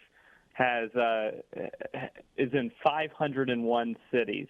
More than 575,000 pro-lifers across the world go out and promote 40 Days for Life outside abortion clinics across the world in order to pray for the women that are going in, counseling them, giving them real options so that they can, raise that beautiful child they're carrying, and so that they won't have to carry the guilt of an abortion for the rest of their lives. So the reason why media is so afraid of 40 Days for Life is because 40 Days for Life is saving lives.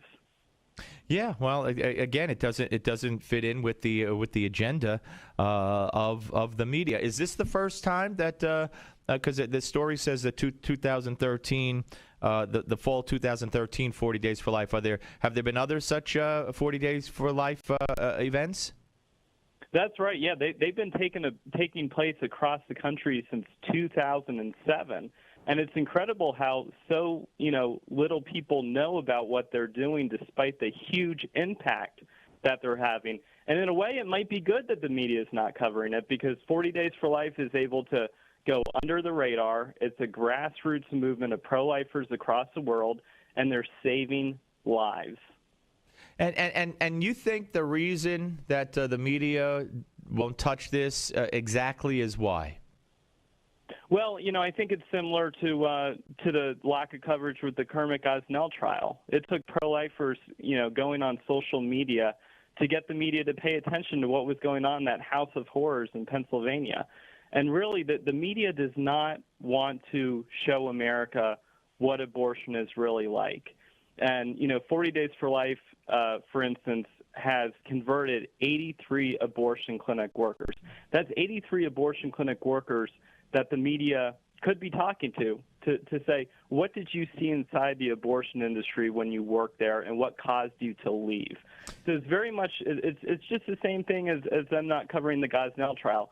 They do not want America to know the true face of the abortion industry. Right, and that, of course, was a mass murder trial in effect, and there were some outlets that claimed, well, it's a local trial, so we don't really need to cover it in a national publication, which is insane. We're talking to Billy Valentine of Susan B. Anthony List here on the Steve Malzberg Show. As a matter of fact, Media Research Center, their search of the network showed no coverage of 40 Days for Life ever. And MRC has covered the fall of 2012 and the spring of 2013 events as well. You talked about the closing in 2013 of the 44 abortion clinics and the new House of Representatives. Talk about the gains that the pro-life movement has made, and talk a little bit about if you believe and how you believe and why you believe that, the mainstream of America, notwithstanding the media, is in your corner, really, as opposed to the other alternative. That's absolutely right. Look, the pro-life movement is winning. Just this past summer in the House of Representatives, there was a vote on a bill that would save babies at 20 weeks based on their ability to feel excruciating pain. And that bill passed. And really, that was because of once the Gosnell trial did actually get some media coverage, when the media was shamed into covering it, America was repulsed to hear what was happening. And that's a historic bill to pass Congress, and let me tell you why. It saves an entire class of unborn children. Many of the great pieces of pro-life legislation that have been passed by Congress regulate abortion. This one actually saves an entire class of babies.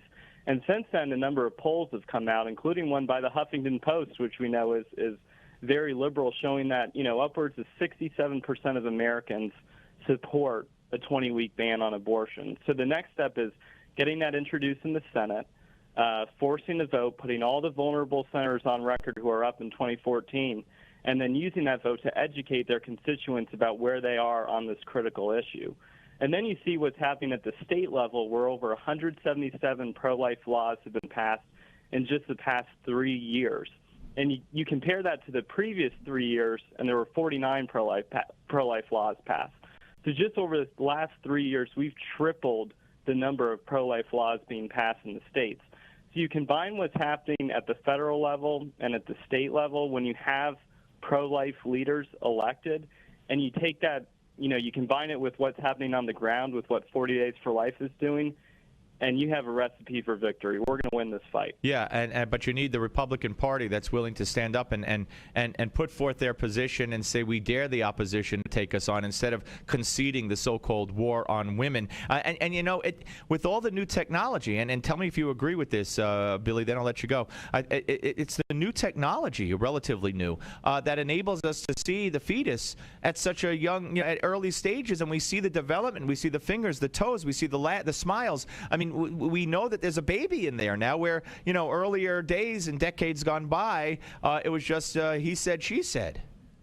That's right. No, the other side can no longer claim that baby's just a clump of tissues. You know, my wife is pregnant with our second son, and we went in and we got an ultrasound done at 20 weeks, and it's amazing to watch. And we were so amazed what we saw in the regular ultrasound that we went and got a 3D ultrasound. Wow. The pictures from it are just so amazing and clear. And that's the thing. Technology and science, it's on our side. It's only going to advance, and it's only going to change more hearts. And it's ultimately why I believe, you know, we're winning, and we're going to win this fight. We're going to end abortion in America. All right. If people want to find out more about 40 Days for Life, how could they do that? Sure. Just Google 40 Days for Life. Their website is 40daysforlife.com. Okay. Billy, thank you very much for your time, and good luck with the pregnancy and with your second child. Thanks so much for having me on. My Take pleasure. care. My pleasure. Billy Valentine, Director of Policy and Programs at Susan B. Anthony List. And Susan B. Anthony List, they support pro-life political candidates around the country. Very, very interesting. Very interesting. I mean, I wish I had access to a 3D ultrasound, but we're coming up on 14 years ago is when my when my son was in the womb. He'll be 14 next week. So that they've made great strides even since his birth. Okay, folks, we're coming back. You want to weigh in on this? Is this just another example of you know, the media ignores, just ignored it. They've never mentioned ever the main networks 40 Days for Life. And what about it? Is technology turned the tide? Is that what's responsible for the 177 pro-life laws passed in over the 3 years in the states all over the country? And the shift in the polls? Is it that people now see what's in the womb and know that it's a baby? 855-777-9660, right here on the Steve Malzberg Show, Newsmax TV and radio. The Steve Malzberg Show.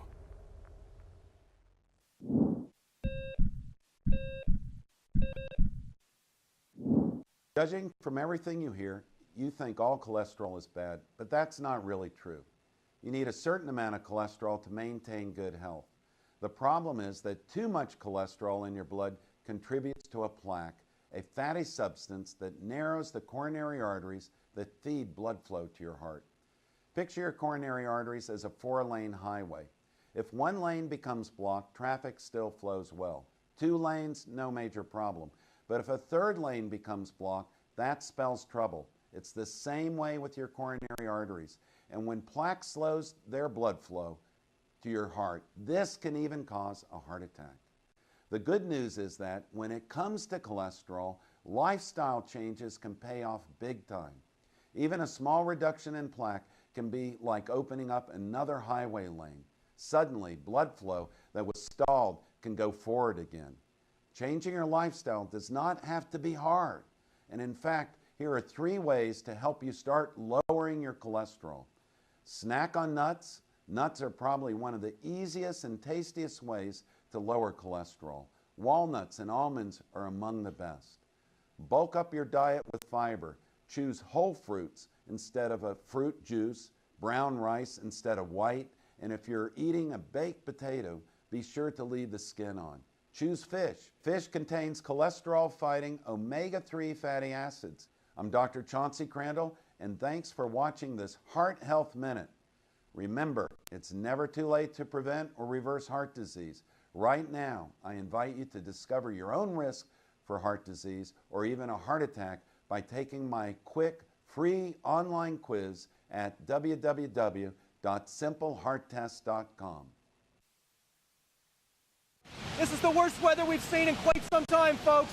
and I don't see any end in sight. People have been calling in from across the state complaining their basements are flooding. One guy said he now has an indoor swimming pool in his basement. I told him he needs the waterproofing innovations from Basement Systems. If you want a dry basement or crawl space that will weather any kind of storm, you need the patented solutions from Basement Systems. You've seen them on home makeover shows throughout the country.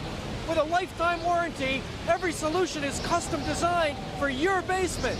You can finally have that room you've always wanted with our total basement finishing system. Call now for a free estimate, and you'll never have to worry about storms like these again. Call now for your free basement inspection at 800-516-9794, 800-516-9794. Learn how to waterproof your basement now. Call this number, 800-516-9794, 800-516-9794. Hi, this is Mike Reagan. Folks ask me, what would Ronald Reagan do if he were with us today? I believe the first thing he'd do is stop Obamacare. Already it's in effect with higher taxes, hidden fees, skyrocketing insurance rates, big Medicare cuts, and some insurance plans are hit with a 40% tax. Protect yourself by getting the Obamacare Survival Guide. It's already a #1 New York Times bestseller. Newsmax says it's the best guide to the new law, giving you the strategies, tips, and loopholes you need to know. If you're insured on Medicare, a business owner, a medical professional, just about anyone, you need this book. Get the #1 bestseller, The Obamacare Survival Guide, at bookstores everywhere. Or get our special $4.95 offer and save $15 off the cover price by going now to Obamacare311.com. Obamacare311.com. That's Obamacare311.com. Attention, anyone with diabetes or prediabetes. A special website has been created just for you. At the free website 99reverse.com, we reveal the one weird spice that's probably in your kitchen right now and how it normalizes blood sugar levels. People who have followed this plan exactly as found at 99reverse.com have not only normalized their blood sugar but stopped taking their diabetes medications with the astounded approval of their doctor.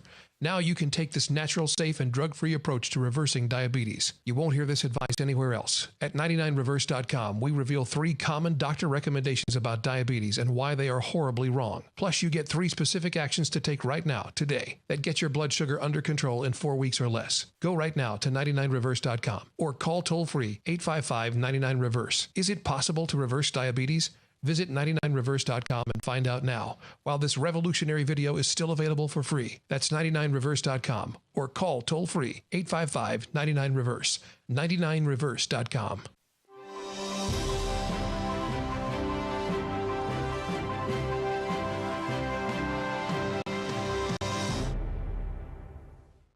The Steve Malzberg Show is just a bit different from the other radio shows. We have TV cameras. Watch the show at Newsmax.com or listen on your favorite radio station. Here's Steve Malzberg.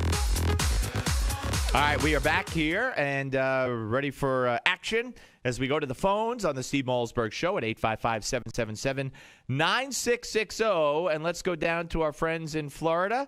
And I believe listening on our great affiliate WFTL is Diane. Hello, Diane. Hello, Diane. Diane going once. Stay there, Diane. We'll get you, I think. No? Yeah, there you are. Hi. I knew it. I knew we'd get you. How are you? Oh, I'm used to talking to myself. It's okay. Very funny. Okay. I got to get serious. Yeah. Okay, I have held on a long time because you know what? I've really enjoyed you since you came on in Florida. I did not know of you before.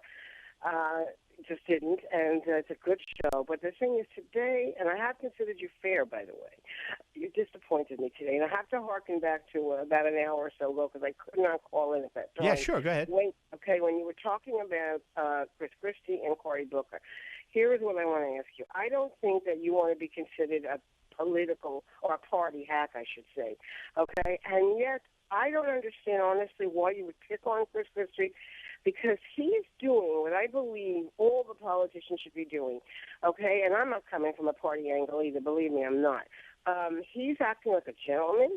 He's acting intelligent. He's acting respectful, and especially like you criticized him even with Obama and the hurricane and all that, and which it's the right thing to do.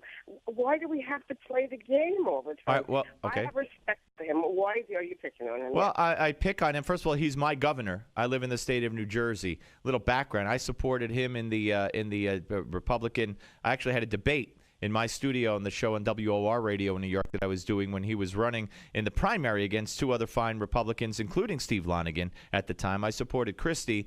And when Christie became governor, he started disappointing me. He disappointed me, and I was the first to talk about it and write about it. And now he's disappointed millions of other Republicans and conservatives by his stances on various issues, not the least of which earned him his terrorism remarks and decisions and positions when it comes to radical Islam, earned him a spot on CARE's good list. They put out a list of Islamophobes and included wonderful people who are far from that on their list of Islamophobes, and then put out a good list, and on that good list was Chris Christie. CARE likes Chris Christie. So this is just some background. But see, to me, when I was so turned off when he spoke at the Reagan Library, and I think it was 2012 in January or February, it was all about him. And what he did was he blasted the Congress for not being able to work together. He didn't distinguish between Republicans and Democrats. Everybody was equally as guilty, and that rubbed me the wrong way. Then at the convention, the speech turned into, let's learn about Chris Christie. And he touted his record and how he works together and everything he did. And that rubbed me the wrong way. And then, of course, you had the Superstorm Sandy where, yeah, okay, but he went on and on and on in praise of Barack Obama over and over and over again on the eve of a presidential election. And now, in an event that obviously he's the governor. He could have had this event postponed if they wanted him to attend. He could have postponed it until after the special election coming up. He went out of his way. He held a fundraiser for Steve Lonigan. He supported Steve Lonigan. And there he is praising and hugging and laughing and yucking it up with Steve Lonigan's opponent. It just is all about Chris Christie all of the time. Well, the CARE part I heard you mention earlier, and I'm going to look into that. That doesn't make me happy at all. I don't know about the remarks he made because I've been down south too long, and he's in. Well, for instance, he didn't weigh in. I had him on my show on WOR, and I asked him, "What about the proposed Ground Zero mosque?" Well, I don't think that's for me to say. I don't think politicians should say. I said, Governor, more people died from the state of New Jersey than any other state, or you had like hundreds of people in New Jersey. You don't have an opinion? He wouldn't weigh in on that. And the list goes on and on. But, like you said, it's not always my objective to be fair. I'm paid to give an opinion. I'd like to be polite whenever I could. And I hope you said you enjoyed the show and then you find me polite and fair. But, that's just my feeling on Chris. You could disagree. I respect that. Okay, well, I'm going to look up some more of the background, but just last point, do you think in some way he's more leaning towards more as an independent? Well, I believe he believes that I don't know that an independent could ever win the presidency. I mean, it would be a heck of an effort to undertake. Where would the money come from? I mean, he has a lot of backers, but it would be very hard and uphill. I don't believe he's going to run in 2016. I believe he believes Hillary's going to win. Like I said early on, to me, I wouldn't be shocked if Hillary said to him, "Be my VP," and he said yes. I said this months ago, and I still think it's a possibility, to be perfectly honest with you. Very interesting. Yep. I got to move back up north out here. I know what's going on there. Okay, take care. All right, thank you for waiting, Diane, and thanks for calling. Appreciate it. All right, there you go, folks. Now let me throw this at you, ladies and gentlemen, because this is unbelievable, okay?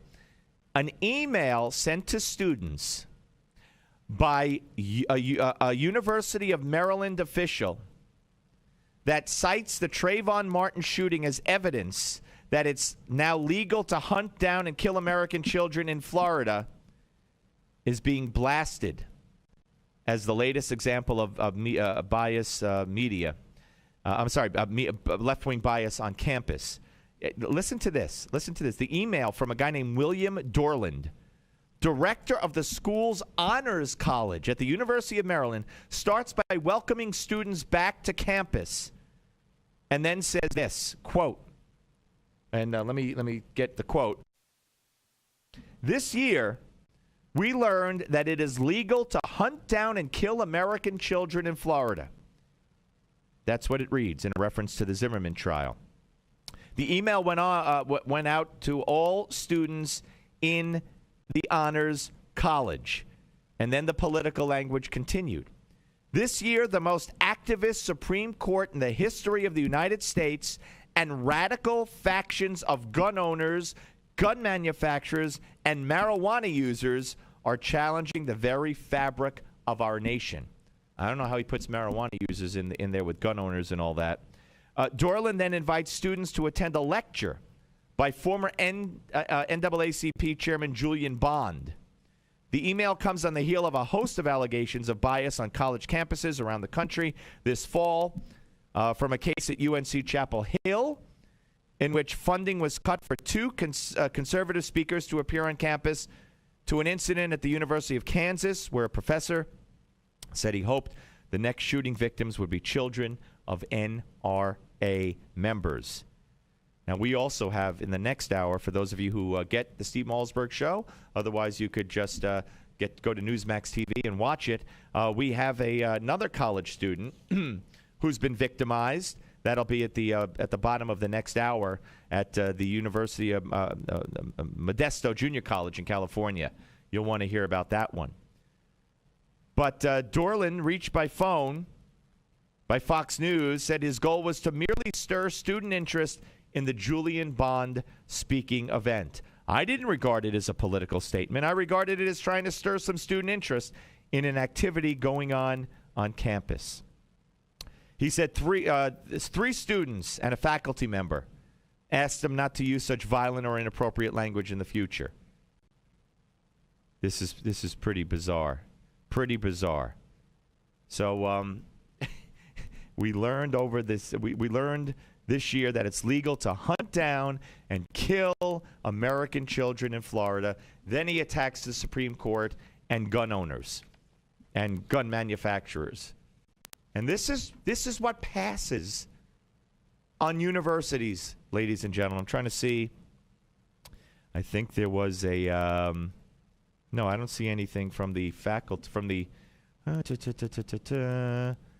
no, I don't see any response from anybody in charge at the university, unfortunately. All right, but this is what happens. This is what happens. You send your kid to college, you're paying tens of thousands of dollars, you think they're getting an education. Oh, they're getting an education, all right. Their freedom of speech is clamped down. They could get in big trouble if they say the wrong thing. And trash like this gets written by professors and faculty addressed to them.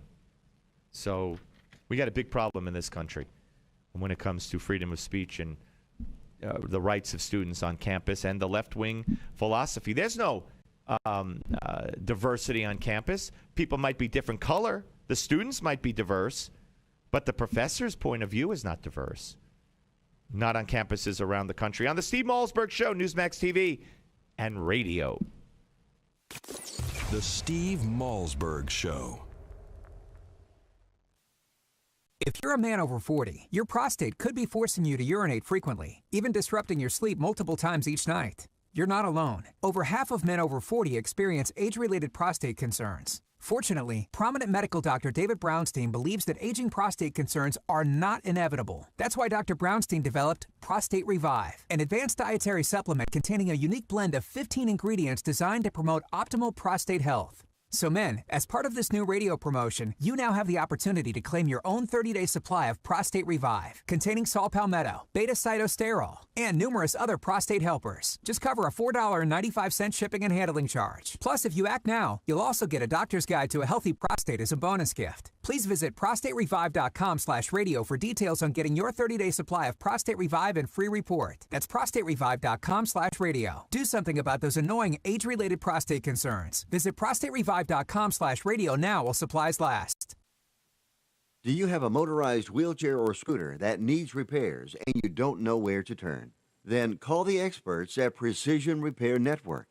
They are the specialists in repairing all makes and models of motorized wheelchairs and scooters. You can call 24/7 and they will come to you anywhere in the United States. They'll give you a loaner to use until they return yours in perfect condition. And your repairs may be covered by your Medicare or your private insurance, so there is little or no out-of-pocket cost to you. If your wheelchair or scooter needs repairs, call this special hotline now and learn how you can get door-to-door service on your repairs at little or no cost to you. Precision Repair Network. They'll get you moving again. Operators are ready to take your call right now. 800-978-4813. 800-978-4813. 800-978-4813. That's 800-978-4813.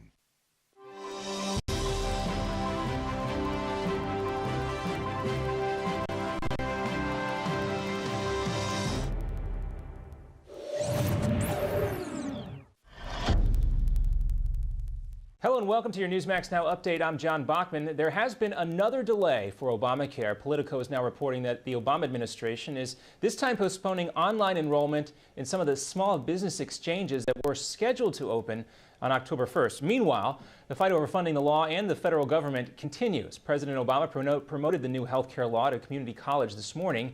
He sent a message to House conservatives who are trying to defund the program. Obama promised the crowd that his law is here to stay.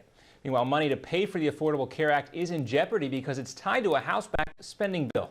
Senate Democrats plan to strip the Obamacare provision from the legislation, but it's not clear if the Republican-controlled House will agree to that. Listen, the American people don't want the president's health care bill, and they don't want the government to shut down. Republicans are listening. We passed a bill last week that would do just what the American people have asked. Also, Boehner says House GOP leaders are planning to unveil legislation to lift the government's borrowing cap, but only if the new health care law is delayed for 1 year. And after decades of suspicion and cold relations between the U.S. and Iran, Secretary of State John Kerry is hoping to break the ice with Iran's foreign minister during a meeting today. Kerry and top diplomats from 5 other countries are trying to restart negotiations over Iran's nuclear program. Iran has been punished for its suspect nuclear ambitions with crippling economic sanctions, and the country's new moderate president says he is now ready to talk. What matters is that Iran must be able to assert its rights, its legal rights. President Hassan Rouhani denies Iran is trying to develop nuclear weapons. In an interview with CBS News' Charlie Rose, Rouhani says Iran does not want to be discriminated against. Meanwhile, Kerry told reporters that he won't know if Iran is serious about this until he meets with Iranian officials. And a powerful earthquake in southwest Pakistan, which killed at least 327 people, also caused a small island to emerge on the coast, sparking some locals to wonder what happened. Check this out. The magnitude 7.7 earthquake hit on Tuesday, killed hundreds and injured hundreds more. Dozens of mud houses collapsed, and residents throughout the remote industry were trapped in those buildings. The Pakistani military, though, launched a major rescue recovery operation. Local people in this coastal region of Pakistan also witnessed the rare phenomenon of an island thrust out of the sea by the earthquake. Pretty incredible to see right there. And when your Newsmax Now update continues, we'll take a look at the America's Cup. They needed the biggest comeback in the history. Now update continues. We'll take a look at the America's Cup. They needed the biggest comeback in the history. Coalition for Clean Coal Technology. Why new EPA regulations will cost all Americans. Next.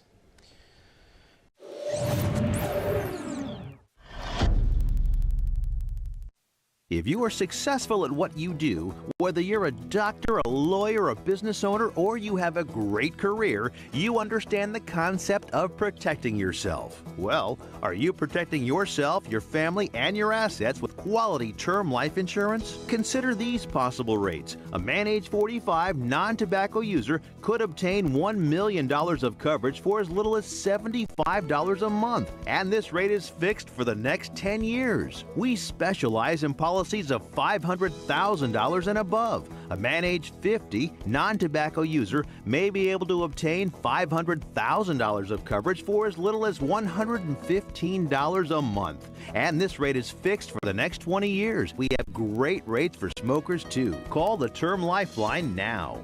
800-430-1309, 800-430-1309, 800-430-1309.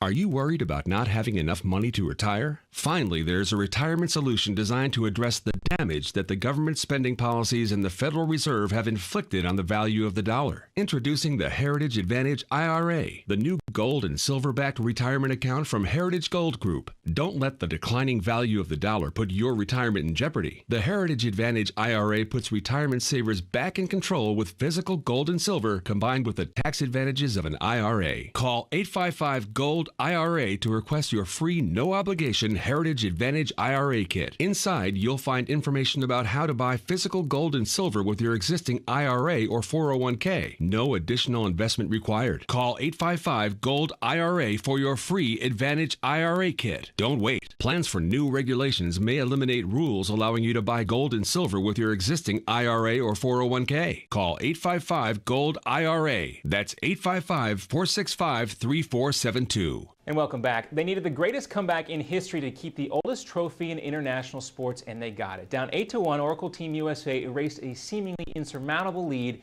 with 7 straight wins. Then came the winner-take-all tiebreaker. The U.S. flew past Team New Zealand and never looked back, crossing the finish line 44 seconds ahead of their rival. This also drew the biggest TV audience of any cup race in history. The Environmental Protection Agency recently announced strict new standards for coal and gas-fired power plants. These regulations are the first restrictions imposed on greenhouse gases by the agency, and that's what makes these tougher new environmental regulations on carbon emissions for power plants dangerous, according to Mike Duncan. Those who believe that we can get by without coal are sticking their heads in the sand. These regulations are dangerous. And this has been your Newsmax Now update for September 26th. I'm John Bachman, and remember, for more exclusive interviews and content, stay with Newsmax TV and Newsmax.com. Take care. Are you ready? 5, 4, 3, 2, 1. Broadcasting live from the Newsmax studios, this is the Steve Malzberg Show. Be a part of the action by calling 855-777-9660. That's 855-777-9660. Or email Steve at malzbergshow@newsmax.com. Here is Steve Malzberg.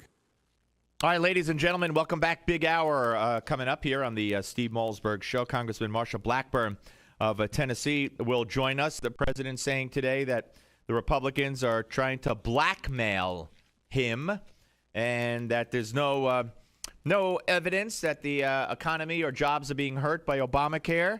And now we have Senator Joe Manchin, who, as I mentioned earlier, Democrat from the great state of West Virginia. He said that he'd be willing to support a spending bill that also delays Obamacare's requirement on individuals to buy health care. And then now he has apparently walked back the comment and has said that while he opposes the individual mandate, quote, I do not believe that this issue should be used to shut down the government, and I will not vote to shut down the government. We need to work together as Americans to solve all these problems. So somebody got to him. Obviously, somebody got to him. So we'll talk about that with Marsha Blackburn.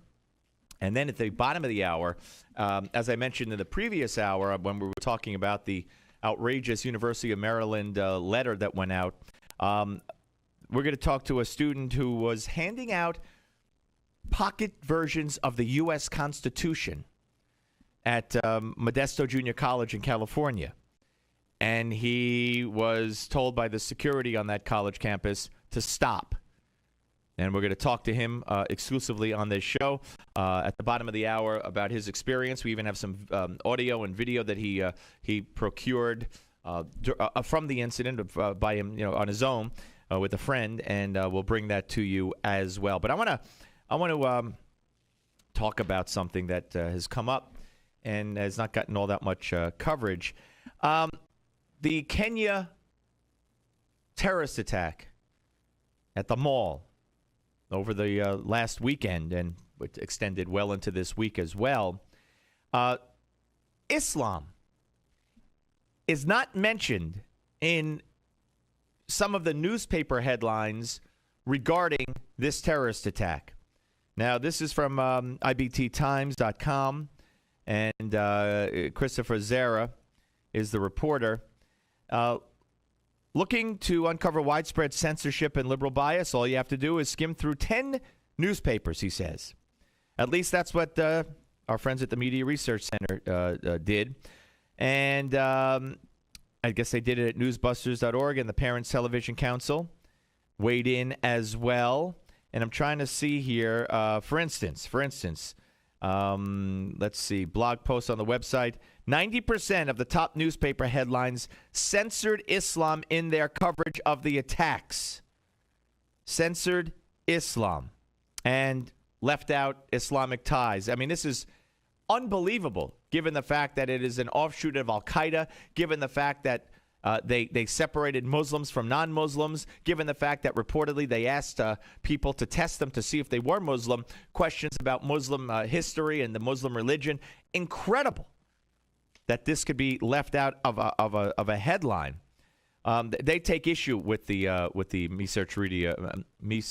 Media Research Council's Research Media Center's findings here. So they're very sarcastic.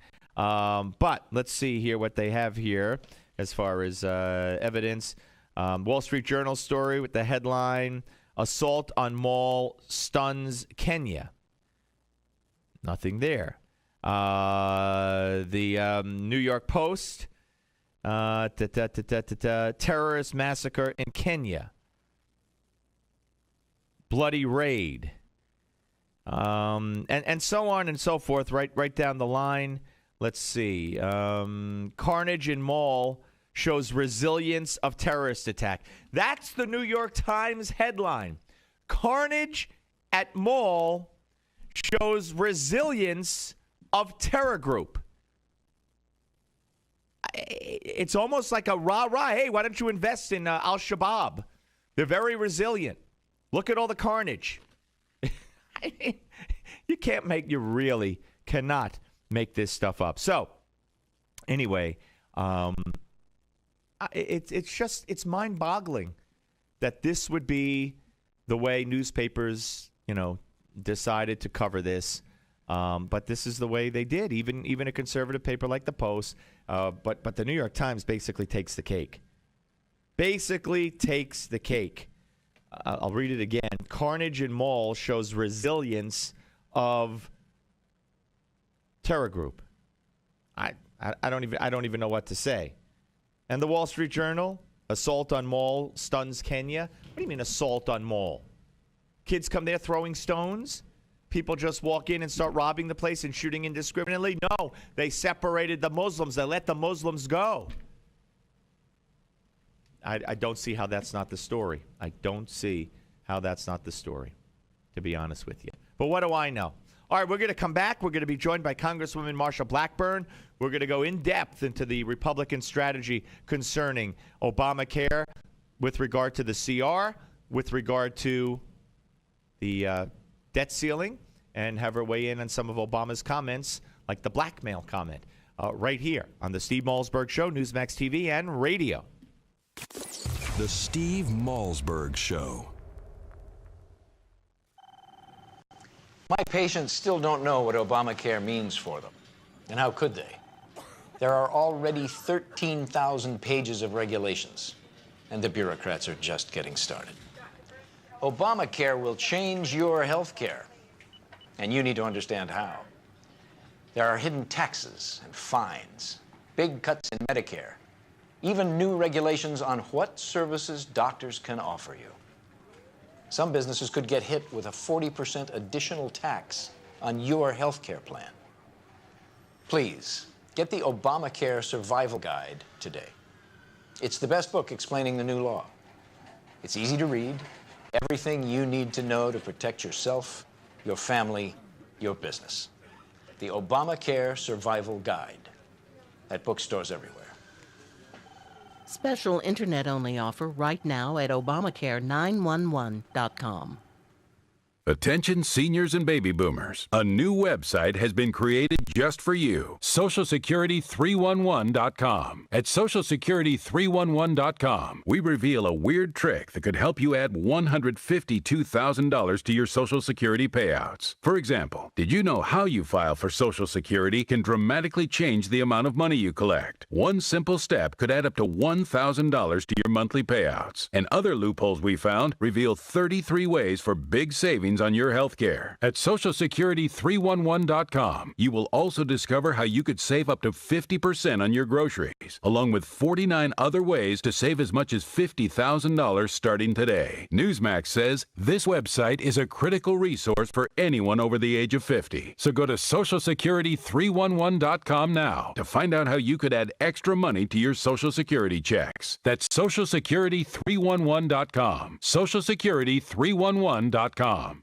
Bad credit card debt happens to good people. Credit card companies lure you in with low introductory rates or low minimum payments, and before you know it, you owe thousands of dollars in credit card debt. It has happened to millions of good people just like you. But here's the good news. Thanks to a powerful program now approved, anyone with $2,000 or more in credit card debt can cut their credit card payments up to half and even reduce or eliminate interest charges altogether. That's right. Our nationwide nonprofit program is helping U.S. residents cut their credit card payments. Call 800-613-3159 now. The call and information are free. We've helped over 500,000 people with their credit card debt, and now we can help you.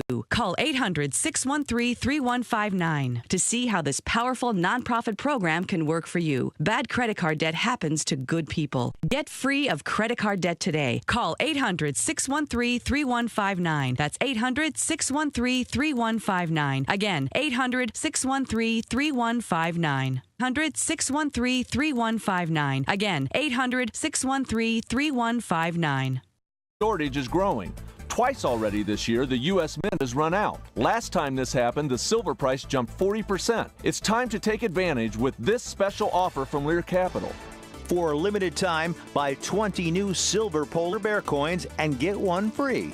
The only 1.5-ounce coin on the market. It's minted with the finest silver, carries a government guarantee, and is eligible for IRAs. The Silver Polar Bear is available exclusively from Lear Capital. But don't wait. Silver supplies are shrinking and availability is not guaranteed. This offer is limited to a minimum purchase of $5,000. Call right now. 800-634-0482. 800-634-0482. Call Lear Capital now. 800-634-0482.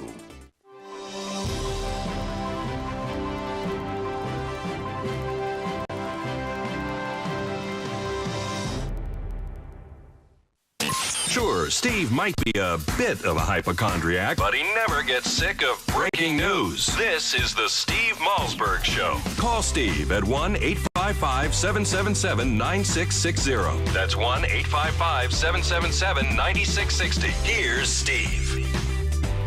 All right, ladies and gentlemen, that would be me. I am Steve, and you are at 855-777-9660 if you want to weigh in. We're hopefully going to speak to Congressman Marsha Blackburn, Republican from Tennessee, to talk about the latest in the Obamacare situation. And this is the latest as of a few minutes ago. House Republican leaders are considering a drastic change to their strategy, according to a Politico report, and might postpone their vote on lifting the debt ceiling for a few days or for a week, according to multiple senior GOP sources. House Republican leadership found that the rank and file would like to see what kind of deal the Republicans end up with on the government funding fight before they vote on a debt ceiling package. If the final continuing resolution ends up disappointing Republicans, then they will want to beef up their debt ceiling proposal. A debt ceiling vote, a debt ceiling hike vote was tentatively scheduled for this weekend. And I can't imagine why they would do that. I can't imagine they would do anything else but first see how this continuing resolution pans out and then a vote on the debt ceiling. I think that makes the utmost sense because the debt ceiling, I don't think we're due to run out of money, quote unquote, although we won't run out of money, but you know what I mean, until the middle of October. So I'm confused as to why the Republicans would have gone ahead on the debt ceiling before they know what kind of continuing resolution they're going to get back from the Senate. That to me would have made no sense. This change in strategy as it's put forth in the Politico story to me seems like the common sense strategy that I thought all along was going to be the case. So I don't really understand why they would ever have wanted to do anything else. And, of course, it says here, if a deal between the House and the Senate does not occur on the government funding, that's the CR, before October 1st, then the government will shut down. Let's see. Republican insiders say they could reach the 217 vote level to pass the debt ceiling bill, but acknowledge they're not there yet. I hope they're not there yet. How could they pass the debt ceiling bill when they don't know what I thought the whole strategy was, as indicated by, as reinforced by a New York Times story today, that on the debt ceiling, they will have conditions on the debt ceiling to present to Obama. You want us to raise the debt ceiling? You wouldn't give us this on Obamacare and the CR? Here's what we want in the continuing resolution, like the Keystone Pipeline and others. So why would they vote this weekend, and why would they already have the 217 votes? What, on a clean debt ceiling? What kind of strategy is that? So I'm very confused. So I hope we do. I hope we do get a hold of Marsha Blackburn, because maybe she could shed some light on this. The Senate expected to send its bill to the House without the defunding of Obamacare language within the next few days. The House Rules Committee is expected to meet tonight to give Republican leadership the option to take up the bill on the same day it comes back from the Senate. And then they're expected to attach the continuing resolution either to a cancellation of health insurance subsidies of Capitol Hill staff and lawmakers, a repeal of the medical device tax, or a one-year delay of the Obamacare mandate. So, again, whereas they may attach these three, one of these three or all of these three provisions to the CR, the Republicans have already said, the Democrats have already said, Obama's already said, clean CR or government shutdown. So assuming they stick to their guns, Republicans would not get what they want. We've already heard Boehner today say no one wants the government to shut down and start talking about the debt ceiling. So why would they already on this weekend vote on a debt ceiling increase when they don't know yet how this is going to work out with the CR? And are we talking about a clean debt ceiling, or are we talking about a debt ceiling raise that will be negotiated, even though, notwithstanding, we have a president who said, I will not negotiate, which is worse than he has said to Putin, which is worse than he has said to Iran. But, of course, he feels free to take that tactic with the Republicans in the House. It just it does not make a lot of sense. All right, so hopefully we will get the Congressman Marsha Blackburn, and if we don't, then we will hopefully hook up with her tomorrow, and we will proceed in that way. I do want to point out something here that I wanted to touch on also with the Congresswoman. You know, we told you about the new coal regulations, or anti-coal regulations, that the EPA has unilaterally instituted here, is trying to institute here. And this will reduce CO2 emissions, blah, blah, blah. It will have no notable CO2 emission changes. This is according to the EPA. The EPA does not anticipate that this proposed rule will result in notable CO2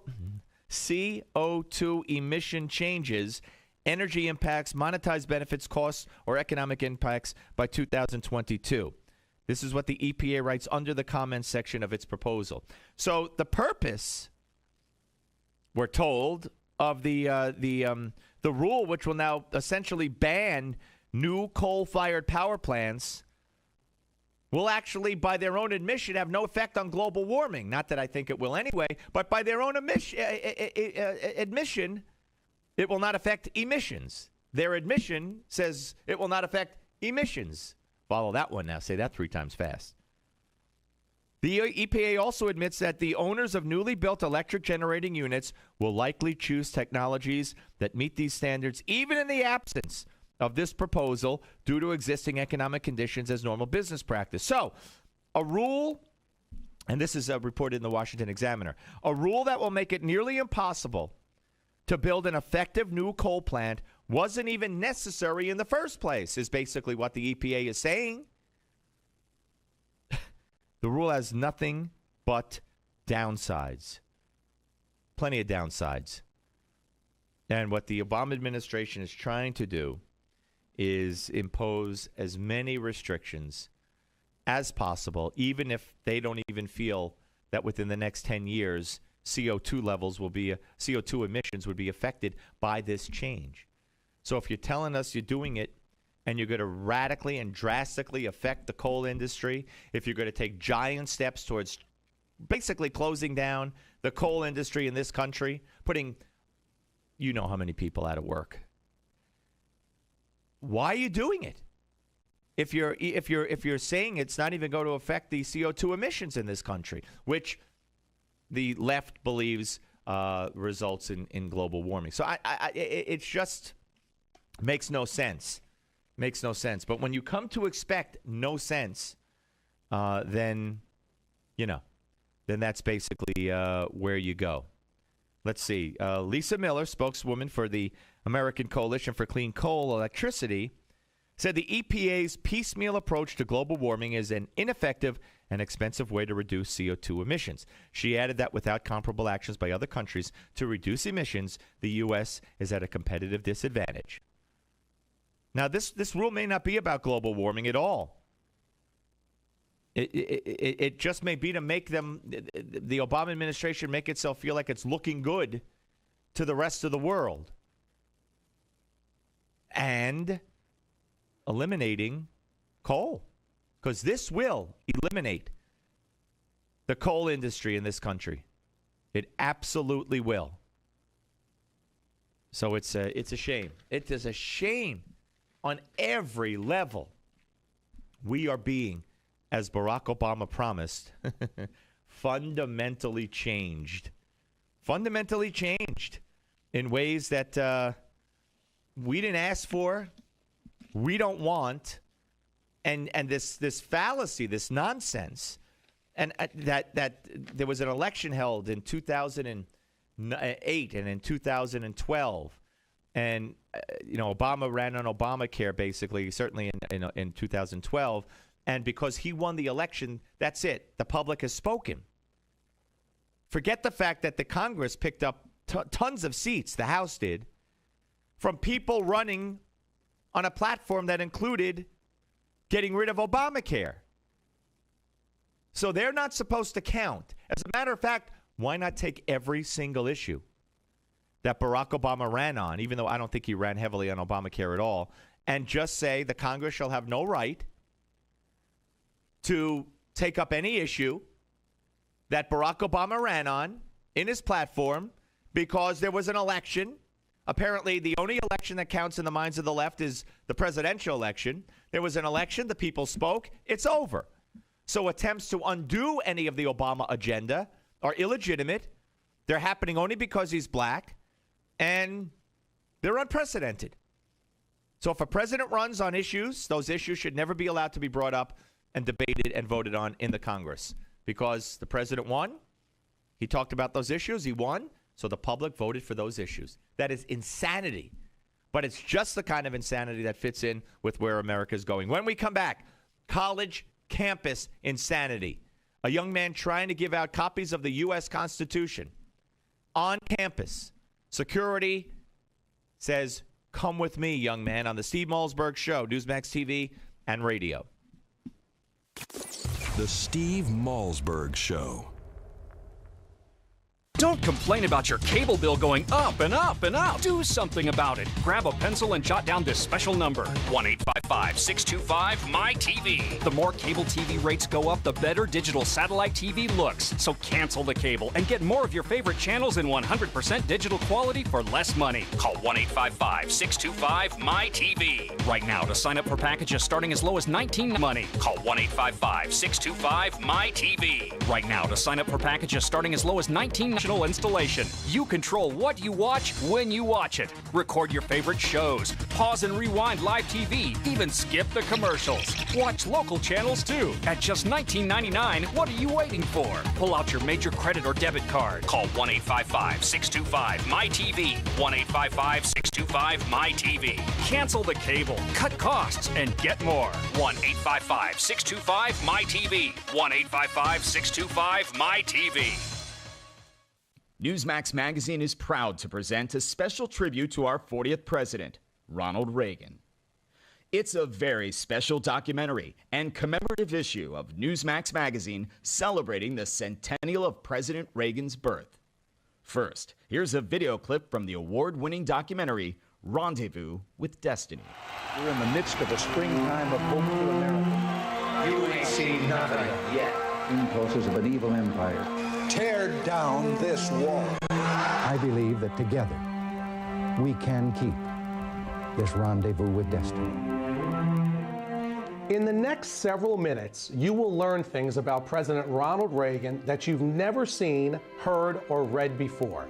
Welcome to today's special Newsmax event celebrating the life and legacy of President Reagan. During this historic presentation, we will commemorate President Reagan's storied life. We'll revisit his 2 terms in office and recollect his proudest achievements and greatest challenges. Ronald Reagan's life reads like a fairy tale of success stories. He was an accomplished athlete, an honored veteran, a famous actor, the governor of California, and of course, our nation's 40th president. He called himself a citizen politician and only entered politics when he warned government was gaining too much power. By then he was age 54, with a successful career behind him. Twice elected President of the United States, Ronald Wilson Reagan was a contradiction to some. Once a Democrat, then a Republican. A champion of Reagan was a contradiction to some. Once a Democrat, then a Republican. A champion of His critics mistook his affability for weakness, but behind the smile and the charm existed an extraordinary leader with unique skills and bold and revolutionary ideas. We only had time to share just a few of the top defining moments in Ronald Reagan's presidency, but you'll get to see them all in Rendezvous with Destiny. By the way, the president's close relationship with the Pope is especially fascinating. You'll also learn how dealing with an alcoholic father helped shape Reagan's ability to negotiate. And if you ever wondered what the leader of the free world likes to get for the holidays, well, you'll find that out as well.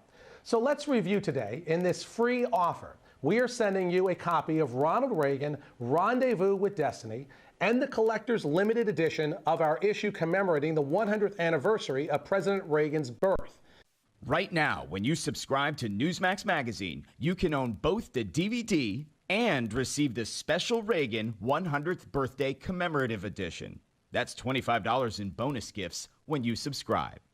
Go to newsmax.com/Reagan13 to subscribe today. Join the millions who read Newsmax Magazine every month.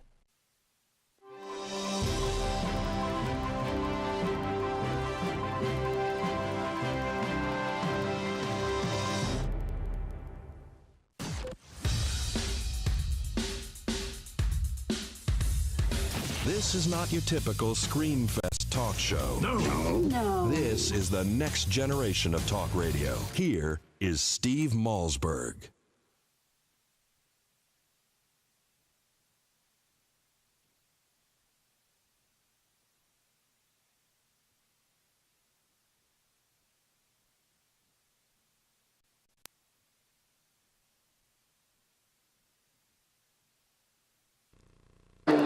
Yes, but I am a student at this campus exercising my free speech rights and engaging in conversations with my fellow students. Okay, I understand that. But who you are representing today is the Heritage Foundation. I'm not representing the Heritage Foundation. They simply made the constitutions, which is the highest law in the land, that I am passing out. Okay, still, as a student on campus, passing out anything whatsoever, you have to have permission through the Student Development Office. Isn't that a violation of my First Amendment rights, sir? I don't believe it is, but if you're going to go ahead and you're going to fight me on that, that's up to you. I'm telling you where you can go. I'm giving you a solution. All right, ladies and gentlemen, welcome back to the Steve Malzberg Show. That is just a short part of a video that involves Robert Van Tynen, who is a student at Modesto Junior College in California, and he was on campus handing out copies of a little thing called, I know Barack Obama thinks it's a flawed document, but nonetheless, he was handing out a copy of something called the U.S. Constitution. And security moved in and prevented him from continuing the handing out of that great document. Joining us right now is Robert Van Tynen. And Robert, welcome, sir. Thank you. Well, it's great to talk to you. And first of all, tell the folks a little bit about yourself. What year are you in? What are you studying? And how did you come to get into the position where you are handing out these I guess pocket-sized versions of the Constitution? Well, I'm in my second year here at Modesto Junior College, and I'm doing general ed right now. I'm going to transfer probably to San Jose State to take journalism classes. But as for the Constitution, it's the highest law in the land. I had been talking to my fellow members of Students for Liberty and Young Americans for Liberty to decide, what I could do as an individual on campus, since I had tried putting on an event and they weren't going to allow me to put on an event. So I decided, passing out constitutions would be fairly simple as just a student at a public college exercising free speech. And did you speak to anybody, any advisor, any lawyer, any friend who's a lawyer about going about how to go about this, or whether or not you would be stopped? Did you anticipate that you would run into trouble? Well, I had an inkling. How'd you have an inkling? Yeah, go ahead. I hoped that MJC would be better than that. I hoped that, I had spoken highly in the past of our school and how freely people can engage in conversations on campus. But that was before I started to actually read up on the codes and see all this. I didn't even get the document for the policies in my hand until after the event. I got them the day of, and I didn't get to read them until after. But I didn't expect them to shut me down just for offering students a copy of the Constitution. But this is a huge problem, and I'm aware of problems because I follow FIRE, the Foundation for Individual Rights and Education, and 1 in 6 colleges has a free speech zone and restricted policies on student speech. So I didn't talk to anyone beforehand, like getting advice, but this is something that I know I should be able to do. We're talking to Robert Tynen. He is a second-year student at Modesto Junior College in California. Now, when you took a video, who took the video? Obviously, it wasn't you. You had a friend along with you? Yes, I had a fellow student, and I actually started all 3 separate videos because we moved around. I started all 3 videos myself and then passed off the camera. And that was just in case there was any kind of trouble or confrontation? Well, yeah. People have been asking me, well, you were prepared with a camera. You knew this was going to happen. I was like, no, it was on my phone. Anytime I interact in tense situations, I want to have some sort of documentation of what happened, so it's not my word against theirs. Absolutely. That's a great idea. Now, interestingly enough, we saw in the video the security guard ask you to come with him and point out a place where you could freely hand them out, but it was a small, isolated area.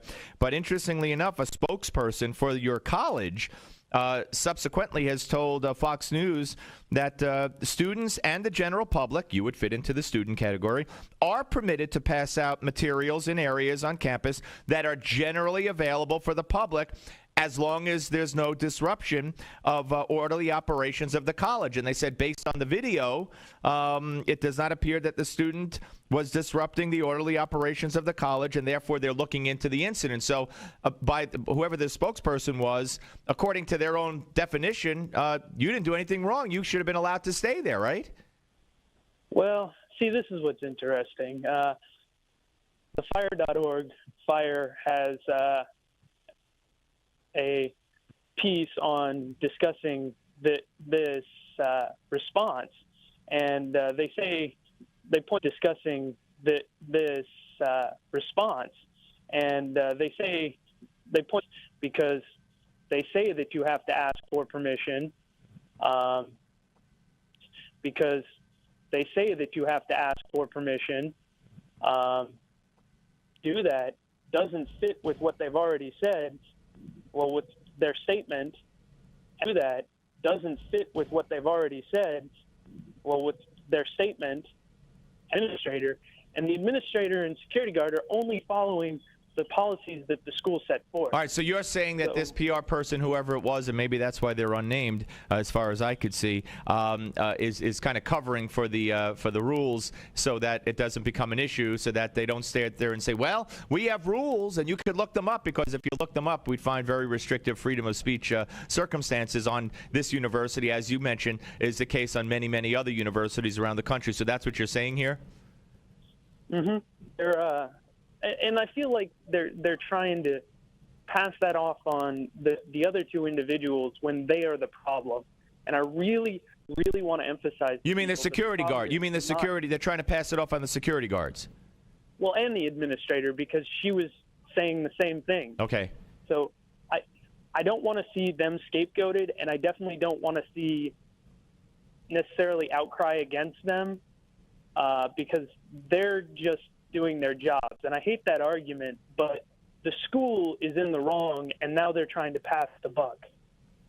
Now, what? Okay, so where does this stand right now? And now they're trying to pass the buck. Now, what? Okay, so where does this stand right now? What these out, and where does this incident stand? Well, right now, I had stopped. I haven't done any sort of activities on campus since then. I've kind of just gone back to being a student because I gotta do well in school yet. But right now we're just keeping all our options open. I want these speech codes gone. I still want people to be aware that these speech codes are on 1 in 6 campuses, these unconstitutional free speech zones. It needs to stop everywhere, and students everywhere need to rise up against these policies. It needs to stop everywhere, and students everywhere need to rise up against these policies, see what the administration does, and we'll deal with it as it comes up. See what the administration does, and we'll deal with it as it comes up. Might want to take your case or pursue any legal action? I have been contacted, but I'm not committing to anything at this time. Okay. All right. Fair enough. Hey, listen, it's good to hear you want to go into journalism. I don't know that journalism really exists anymore. And if you've ever watched or listened to this show, you know what I'm talking about. But we need people like her. And if you've ever watched or listened to this show, you know what I'm talking about. But we need people like her, but especially freedom of speech is very impressive and important. So we'll stay in touch with you, and anything else you do, let us know, okay? Will do. All right, Robert. Thank you very much. Good luck. Thank you. Bye-bye. That's Robert Van Tynen, ladies and gentlemen, out in Modesto Junior College in California. And it is sick. When I went to Brooklyn College, I went in the late 70s, and, you know, I remember once I was held hostage. It was club hours, and we had, clubs meet in a couple of main key buildings.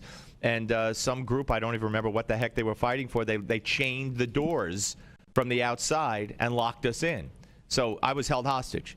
As far as freedom of speech, I don't remember that being a huge issue at that time, but now, fast forward 40 years later, 40 years later, is that right?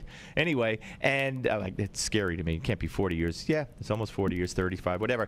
And you fast forward to now, and you can't say anything on college campuses because it'll offend someone.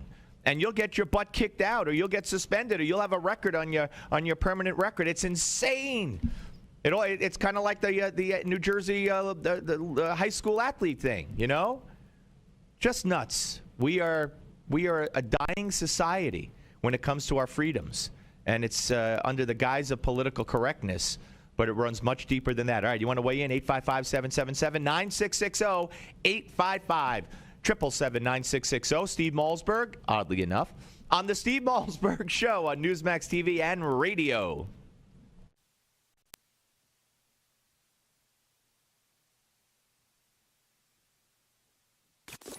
The Steve Malzberg Show.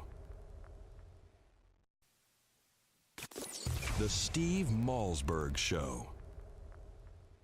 $1 or more to live a better life? Then please consider the benefits a reverse mortgage can $1 or more to live a better life? Then please consider the benefits a reverse mortgage can for your home to live on. And you can use the money to help you live a better life. How nice would that be, not to have a mortgage payment? Qualifying for a reverse mortgage is simple, since there are no income, asset, employment, or credit requirements. However, you must be 62 years or older, own your home outright, or have a very low balance on the mortgage, and be prepared to live in it throughout the rest of the loan. Call now for more information. 800-831-1560. 800-831-1560. 800-831-1560. That's 800-831-1560. Hi, I'm Joan London, and if you're worried about your parent or a loved one living alone like I was, and you want reliable senior care information, then call A Place for Mom, the nation's largest senior living referral service. You'll get free information on assisted living, Alzheimer's care, nursing homes, even important financial information. They had obviously researched every place, not just given me names. Really? Yeah. They found me a place for what she could afford, and it was magnificent. We're now very confident that she's safe, and they just helped every step of the way, and I can't thank them enough. Very confident that she's safe, and they just helped every step of the way, and I can't thank them enough. It's a free service, and you can trust them to help you. If you're struggling to find reliable senior living information, it's a free service, and you can trust them to help you. If you're struggling to find reliable senior living information, now 800-908-1254. 800-908-1254. Now 800-908-1254. 800-908-1254. Multiple times each night. You're not alone. Over half of men over 40 experience age-related prostate concerns. Multiple times each night. You're not alone. Over half of men over 40 experience age-related prostate concerns. That's why Dr. Brownstein developed Prostate Revive, an advanced dietary supplement containing a unique blend of 15 ingredients designed to promote optimal prostate health. So men, as part of this new radio promotion, you now have the opportunity, and it's designed to promote optimal prostate health. So men, as part of this new radio promotion, you now have the opportunity for prostate helpers. Just cover a $4.95 shipping and handling charge. Plus, if you act now, you'll also get a Dr. Prostate Helpers. Just cover a $4.95 shipping and handling charge. Plus, if you act now, you'll also get a Dr. Day supply of Prostate Revive and free report. That's prostaterevive.com/radio. Do something about those annoying age-related prostate concerns. Visit prostaterevive.com/radio now while supplies last. Did you know that right now, some retail banks around the country are allowing people to exchange ordinary paper dollars for real hold-in-your-hand silver? That's right. You can walk into almost any ordinary bank in the U.S. Then, after a short and free transaction, they might hand you a fistful of silver that's worth $50. Then, after a short and free transaction, they might hand you a fistful of silver that's worth $50. It doesn't make you go in there and walk out with some silver. It's part of a weird transaction that very few people know about, but anyone can try this. You don't even need an account with the bank. A former Wall Street professional posted a free video online showing exactly how to do it. Just go Go to www.retirementsilver35.com and check it out. Keep in mind, this silver is disappearing fast. Over 2 million people have watched this video already. So check it out for free right now before the silver is all gone. Again, just go to retirementsilver35.com to watch the free video which details this exciting silver loophole. Drug, alcohol, and gambling addiction can be devastating for you and your loved ones. Don't let the disease of addiction ruin everything you've worked so hard for. The Treatment Helpline has helped thousands of people just like you take control of their addictions and live healthier, cleaner, and happier lives. You are not alone. Now there's hope. The Treatment Helpline has helped people just like you overcome their not alone. Now there's hope. The Treatment Helpline has helped people just like you overcome their day. Call 1-800-813-9821. Our seasoned addiction treatment professionals can show you how to use your private health insurance to help cover the costs of this life-changing program. Call now and get a free confidential consultation. 1-800-813-9821. That's 1-800-813-9821. Help is only a phone call away. Call 1-800-813-9821. That's 1-800-813-9821.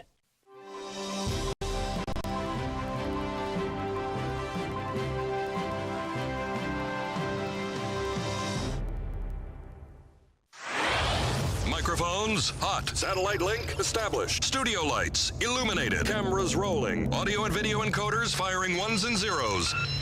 Internet stream is streaming. The most technology advanced radio show is on the air. Here's the captain of this enterprise, Steve Malzberg.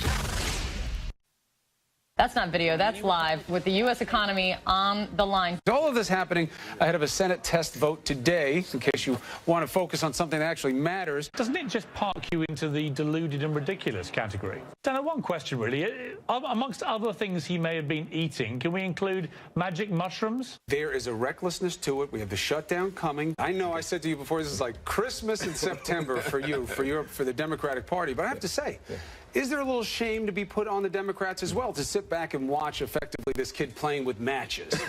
All right, there you go, folks. That was all CNN. Chris Cuomo, Piers Morgan, all CNN blasting Ted Cruz and what he did on the floor of the Senate for over 21 hours. Welcome back to the Steve Malzberg Show. But it wasn't that way. Well, let's give you some more. You want some more? We happen to have some more. This is CBS. This is Wednesday morning, CBS This Morning. Norah O'Donnell and I guess Charlie Rose. Well, first Norah O'Donnell, and this will be cut number 23.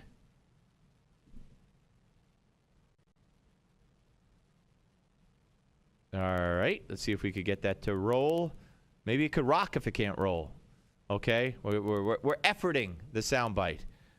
So I assume if that one is if that one's frozen, okay, they're all frozen.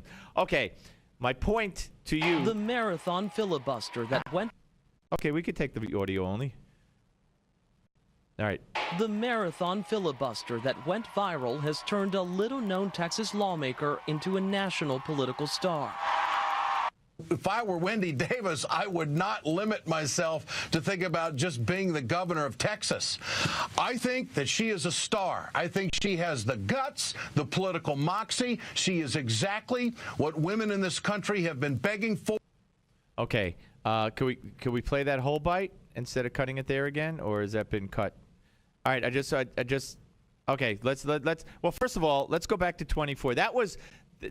Because we're having some technical difficulties, folks, I wanted to establish the media reaction to Ted Cruz and then bring up the media reaction to Wendy Long because I have some news concerning – I'm sorry, Wendy Davis because I have some news concerning Wendy Davis. But let's see if 24 will play. No one doubts Senator Cruz's opposition to Obamacare and desire to defund it. But some people are saying this is about personal ambition and being seen – fighting for this because it serves his own presidential ambitions. All right. Personal ambition. For Cruz, it's about personal ambition. It's a kid playing with matches. The economy is going to suffer. You name it. You name it, okay? Was he eating magic mushrooms? What's he thinking? He's out of his mind. Personal ambition. Well, let me bring you this. ladies and gentlemen. State Senator Wendy Davis of Texas will be running for governor. Two Democratic sources have told to CNN. Now, you know the name Wendy Davis. If you don't, let's listen to this whole cut once again. Unfortunately, it means we got to sit through, what's his name again? Ed Schultz. But, hey, such is the pot. No, keep Ed Schultz. Yeah, well, anyway, pick it up. Here's 22. It has also catapulted you in the political limelight. Will you run for governor or for national office now? Some political analysts are comparing it to the 1988 Democratic Convention speech that catapulted Ann Richards to the national stage. A Democrat in the governor's mansion here, unthinkable a week ago, a maybe today. Yeah, they loved Wendy Davis. Oh, they loved Wendy. When she filibustered the abortion bill, she was a hero. She was a saint. She should run for governor. Ed Schultz said, I don't think she should stop at governor. She should be president. Ted Cruz does something very similar. It wasn't an official filibuster because he had to stop. And he is smoking stuff, eating stuff. He's evil. He's doing it for his political ambition. He's a bad man. She's a great woman. He's a bad man. You understand how the media works? Same thing.